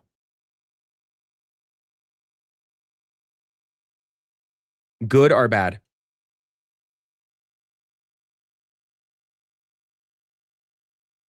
It's good for me. Grae, look at the bottom left. What does it say? Name? Who drew it? A. Hitler, 1909. Yeah. What about this one? Yeah, pretty good too, especially during its time. What about this one?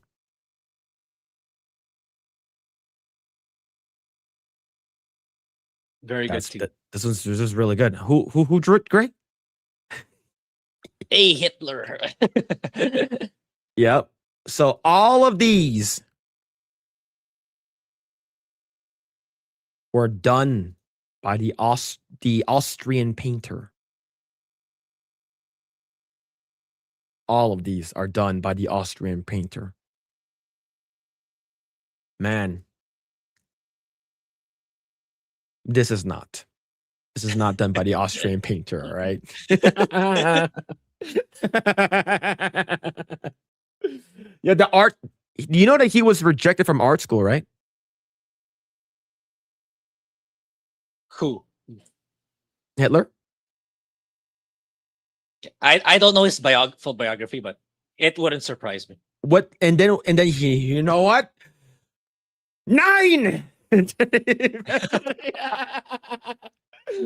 He was rejected, bro. He wasn't good enough. Crazy. And then he did something else with his life. All right. For I don't know what he did, but he did something terrible according to what I heard.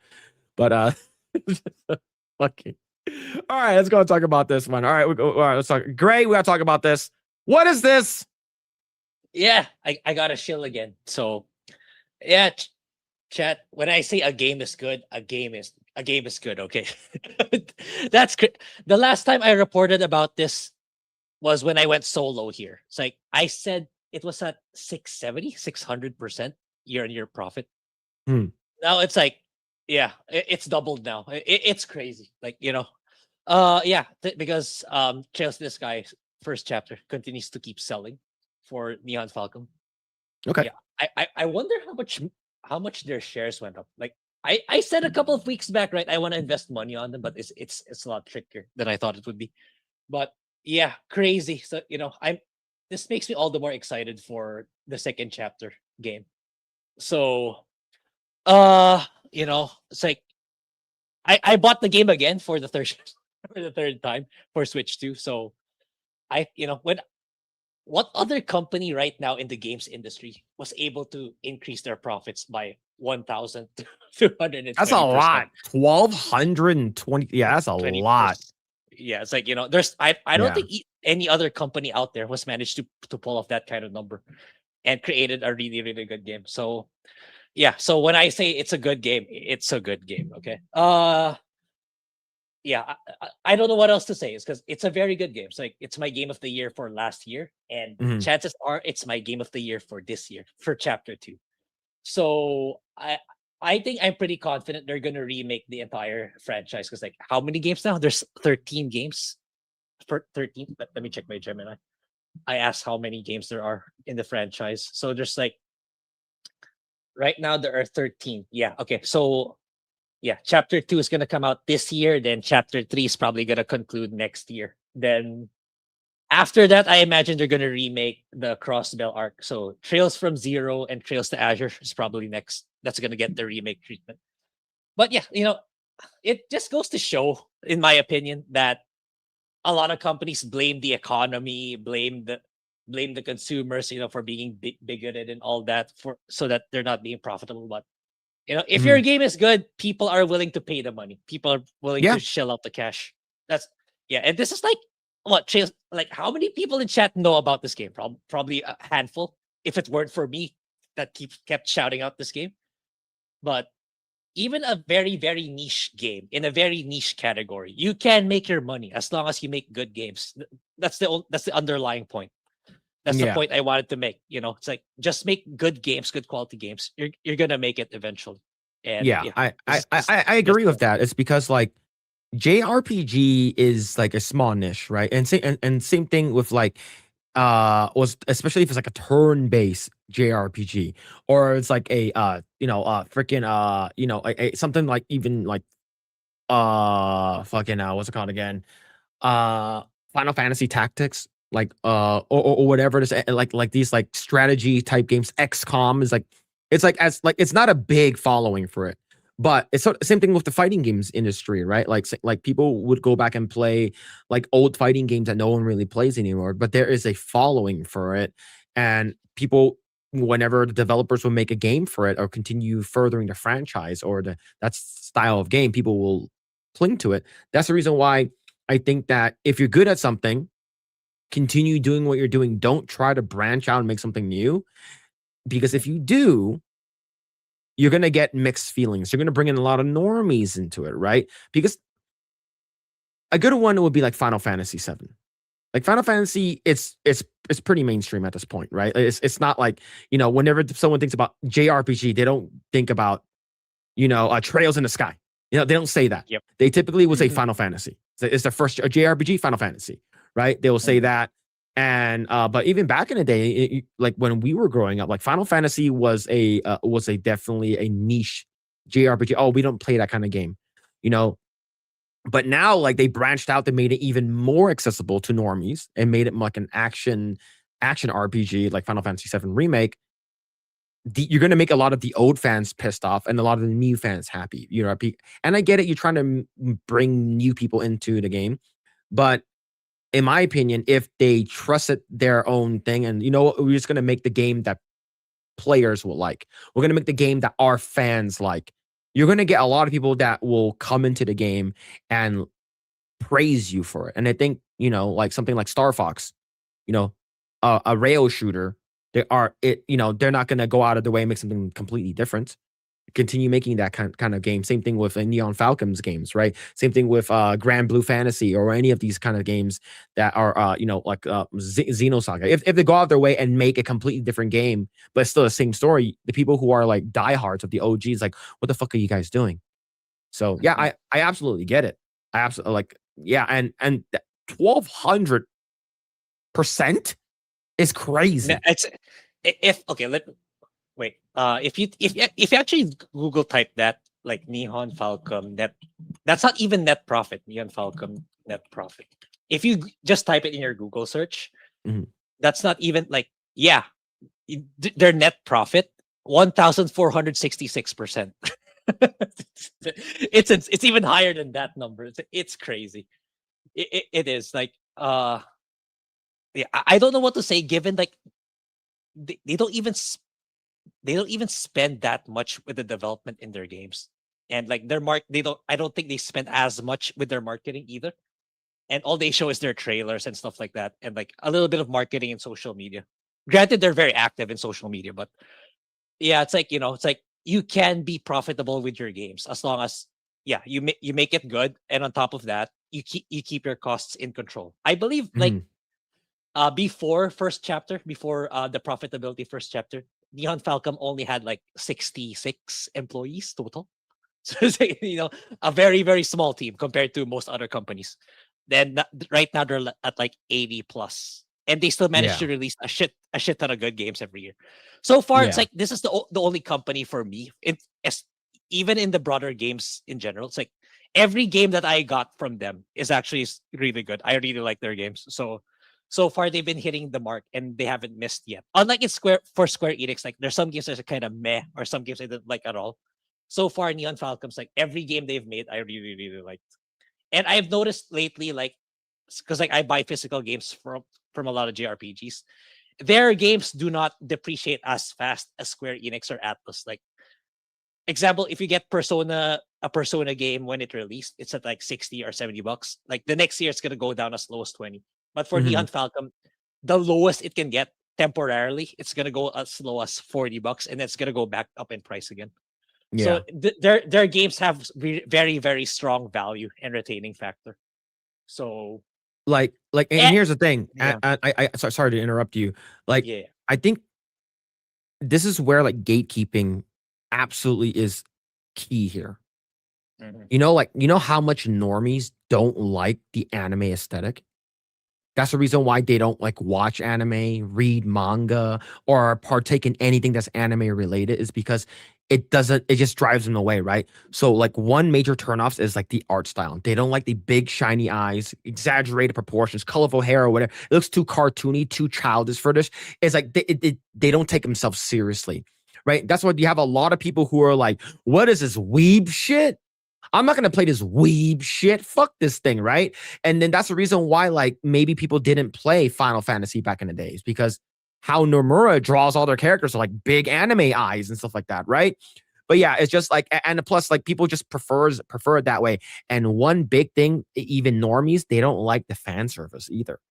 They don't like the big boobs, the panty shots, the boob jiggle physics, the harem, the accidental groping, where like, and then the girl falls down and she's sitting on your face, right? They don't Yeah, like that kind of stuff.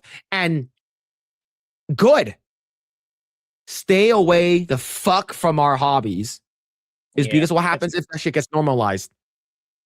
You get these girls, these fucking SJW bitches, these fucking middle fucking age liberal Karens to be like, don't you think this is too hypersexualized? And then all of a sudden they add a black void under the skirt in the video game. Yeah, yeah. It's it's dumb. yeah. That's like this company has a lot of fan service in their games. Like in my personal Twitter in X feeds, like it's not uncommon for me to see the characters in their bikinis. Like even though I haven't played the games, like people just keep posting and posting them in their swimsuit armor and in the various games that I haven't played yet. But it's like, I'm not complaining, right? I'm not Yeah. like, and I kind of talked about it in stream too. It's like it's actually funny that they hit it at first. Like, wait, let me see the website. Like there's this one character I'm looking forward to seeing in the game. Wait, let me. I'll send it to you because like the website got updated a few days ago, Mhm. so it's like even the villains are hot. You know, it's like okay, I'll send you this link. It's like I'll All send right, it let's to you, see. and you can and you can show it. Like, yeah, I'm looking forward to getting to know this character in particular. So you can open her. It's funny that the initial trailer they hided her chest intentionally because like Attention, this website includes spoilers for Trails in the Sky chapter. For full experience, finish the game. yeah, it's fine. You'll be fine. I didn't show any major story beats anyway. So basically, Trails in the Sky. Okay. So this character here, Yeah, they were hiding her tits in the end of first chapter because like what it's pretty smart what they did at the end of when you finish the game first chapter they showed the trailer of second chapter, so that's why it got leaked early that second chapter was in the making because like the people who finished the game immediately posted that trailer on YouTube, but that trailer didn't show her boobs. It didn't show her boobs at first, but it's like so I wasn't really because like they covered her face, they covered her chest. So it's like okay, probably just some villain. But when they showed her the first time in YouTube, like, holy shit, man! This company knows their audience really really well. Like you know, it's like it's full of characters that look attractive, legit. Like no censorship, no sanitizing. Like you know, it's like for me, it's no surprise the company got to where they were. Like without the expensive marketing, without going mainstream, you know, if you know your audience, like you're just gonna keep making money. Like, and as you say, Phil, it's like I don't want them to go ultra mainstream because like, you know what's gonna happen to them. Yep. They'll be forced to do stuff that they don't really want to, and that's why like I kind of want to stick to this company in the long run because like they're Yeah. taking all the right steps. Like they're making insane money and they're like just providing quality product after quality product. And yeah, it's like every game. It's like first chapter, it's Charizard. I showed it back then. You know, it's full of characters with big boobies and full of fan service. Like so, another on top of it being you know a good story, good gameplay, they also have these types of characters. So it's like for me, it's like you know, like I have no bad things to say. I just keep shilling about this company, but they've done everything right in my opinion so far. They've Yeah. done everything right. So I'll always be advocating for them. I'll continue to keep making videos about their games in my channel. Yeah. Yeah. It's like I'm glad that we are getting more of this stuff. It's because what happens, right? Let's say she has she has a skirt on or something like that, and then she has some you know like you try to do an upskirt and stuff like that. You're like, oh cool, upskirt. All right, cool. Let me see the upskirt, and then you get this bullshit. Yeah, that's it. I think that's an Atelier game, or it looks like an Atelier game. Yeah. Yeah. We don't want this kind of stuff. That's why I prefer if we can gatekeep our hobbies, we can gatekeep our video games and stuff like that. We should, because once normies get in there, they will ruin shit. They'll ruin everything. Yeah, see, except for gatekeeping, we should make our own consultant company that push out and take over those wokey malicious companies and hate that we the hate what we love. Yeah, I think it'd be pretty cool, but I don't think we will want it. Like people will do it. I don't think people will actually do it. Like for instance, when you saw Anita Sarkeesian take a picture with the Sandfall devs of Expedition 33. You know what? Yeah, if they're gonna use Anita Sarkeesian's consulting company, I'm not gonna play their second. I'm not gonna play their second game they're gonna be coming out with. Yeah, because you know they're gonna insert something somewhere hidden in their game. Well, either they hide it or they blatantly show it. Either way, people are gonna find out. Like same thing with Slay Aspire, right? Like Slay Aspire was like, oh, right. like that's what happened with like the Anita Sarkeesian was an actual person that was it. Like it's okay if you play the game and you find out afterward, well, okay, the game was fun, but I'm not gonna support this. I think that's fine, right? But they will be the same people. It's like, oh, you play Slay Aspire and it's really good, and then you find out, oh, it's all about activism. It's like, well, same thing with what happened with Expedition 33 when you guys were praising the game, and all of a sudden the anti-AI chuds and most of these people are on the left. They're like, oh, now I can't support this game is because well, you're saying the exact same shit, right? Exact same dog shit, right? But yeah, man. I think a lot of times when we get these gay little people on the internet saying what we can or can't do, like fuck them, right? What the hell is this? Nothing wrong with fan service. This is why we need to gatekeep our hobbies. Nothing wrong with fan service, but it just makes me iffy that the only female character centered around the episode wearing bikinis and have same body type are we being for real. Kit and Misinformation are not the only female characters. Kit, Mother, and friends are in the pilot. There's a giant crab woman named Crab Girl. That's the reason that is the same reason why April O'Neil is a fat black girl. Yep. Yep. What the hell is this? Oh no. All right, I do want to bring this up. I think this is important. Am I a furry? Maybe. The Legend of Heroes games are so good. Yeah, I need to play them. I don't think I've ever played any of them. Yeah, first chapter is the very beginning of everything.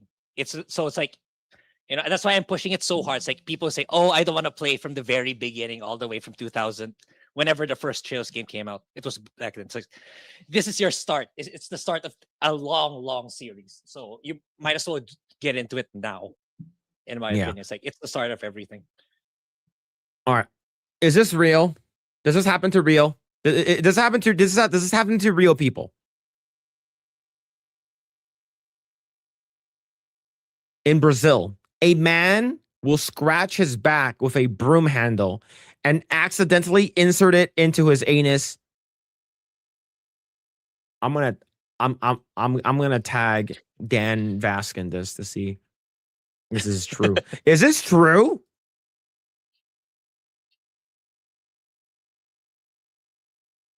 Yeah, it depends on the page, the credibility of the page.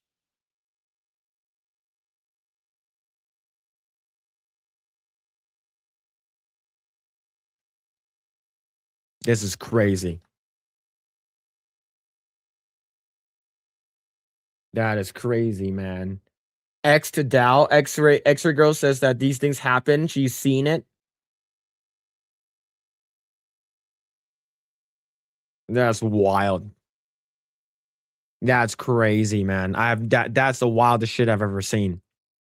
You know what? I'm just going to scratch my asshole if there's a broomstick and yeah. Was this here? Okay, someone tagged me in this video. Grae, is this AI or not? Is this AI?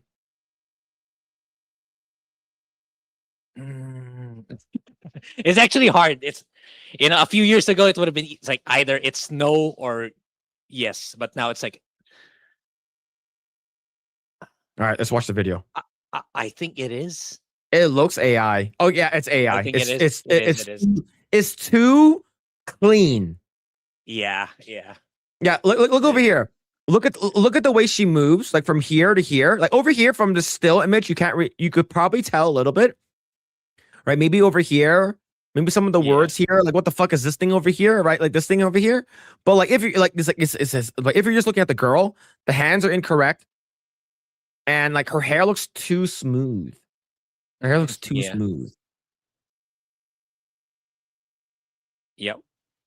And it's also something about the motions. Yeah. It's like the hair is too smooth over here. Mm-hmm. Yeah. Don't ruin this for me. Oh my god. Chat, this is real. This is real. Yeah, the breasts are too symmetrical. They're supposed to be sisters, not twins, right? Don't ruin this for me. Yeah, no way a girl can do a push-up like this.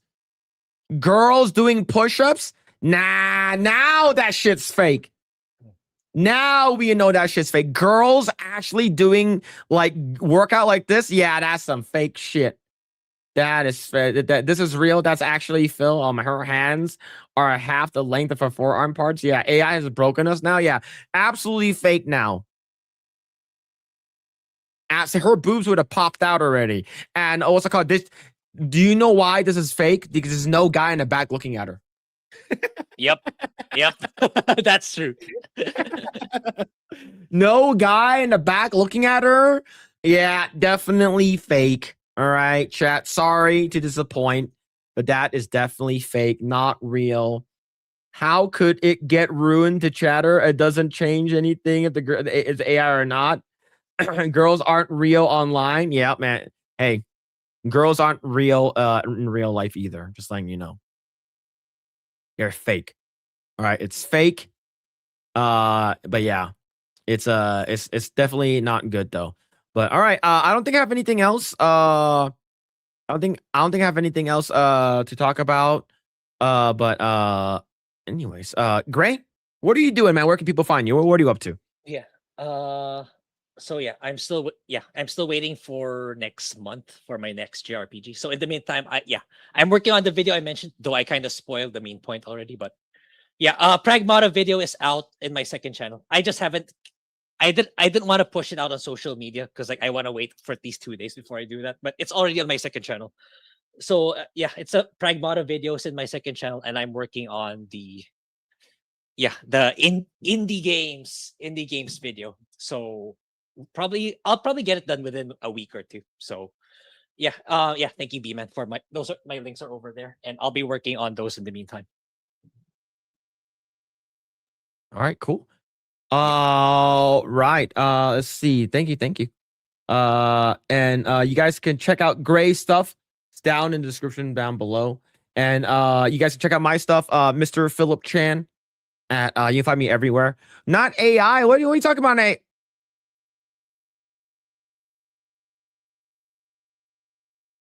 Oh yeah, B-Man posted in the cultured section.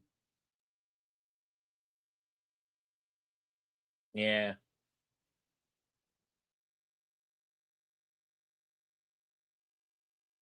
I'm gonna ban you. I'm definitely going to ban you now. It's over.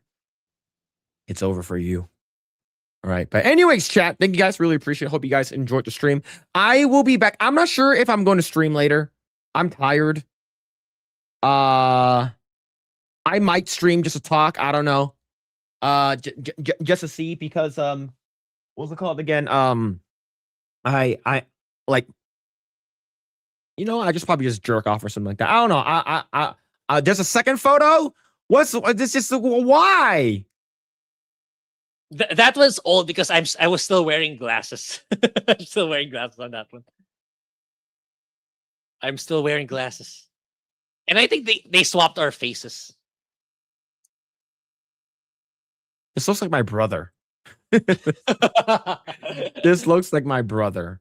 All right. But anyways, chat, thank you guys. I really appreciate it. Hope you guys enjoyed the stream. I will decide if I am gonna go live on my own channel, I'll go live in like 30 minutes or maybe 15. We'll see. But you guys can follow me everywhere. Really appreciate it. Let's see who's on right now. Who is actually on right now? So we can rate you guys over there. Let's see. But yes, if you guys haven't already done so, like, share, subscribe to this channel, share this video with your friends. We are also live on Rumble. We are also live on X and on YouTube. But yeah, so who's live right now? Who's I don't think anyone is live right now. I don't think anyone is live right now. But hold on, let me actually go check the YouTube. Let me go just check YouTube really quick.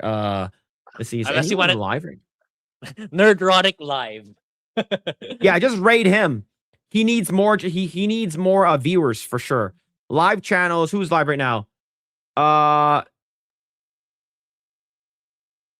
don't know any of these people. Why does guy look like a monkey? Alec Baldwin's fingers live? Is he?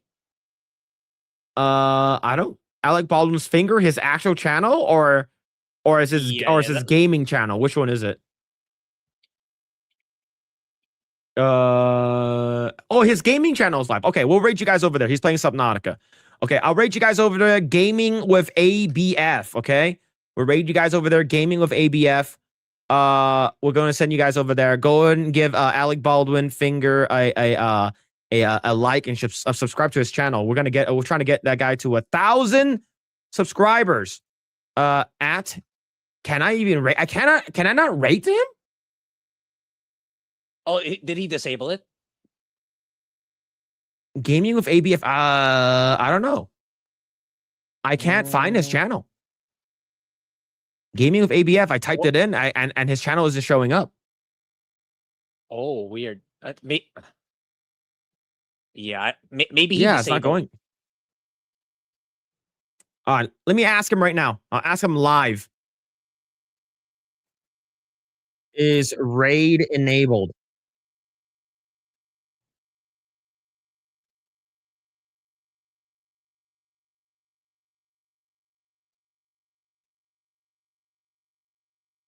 Hey, look at this. Look at your chat. Yeah. Look at the It is chat. much longer. I don't have his number. Yeah, no, but you also need. He doesn't like Asian people. But the crazy thing is, he's the so crazy enamored thing with is- the game.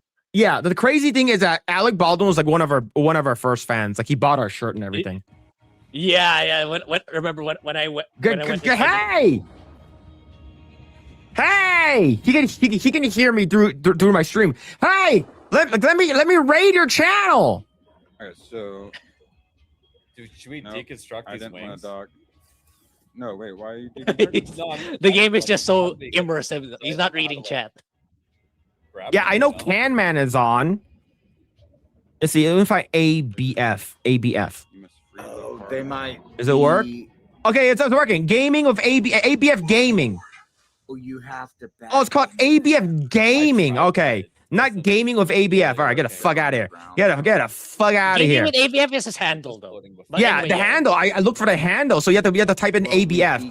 All right, all right. Anyways, chat. I know what the Go problem is. ahead and we're gonna raid you over to Alec Baldwin's finger. Hold on, Anyways, stop, chat. stop. Thank you guys so much. Really appreciate it. Give him a like. Give him give our boy ABF a sub if you guys haven't already. We're trying to get him to 1,000 subscribers. Right. Trying to get him to. He has a little bit over 500. We're gonna get him to 1,000. If you guys Yeah, haven't they already done so, went right in. go ahead Okay, I knew and it. go ahead and give him a like and subscribe to his channel. Anyways, chat, we will see you guys next week for more stream. Hope you guys take care of yourself, and we'll catch you guys later. Okay, Leaf was not on she's not on YouTube. But anyway, chat, see you guys. Take care. Bye. Bye. Say bye, Grae. Thank you very much.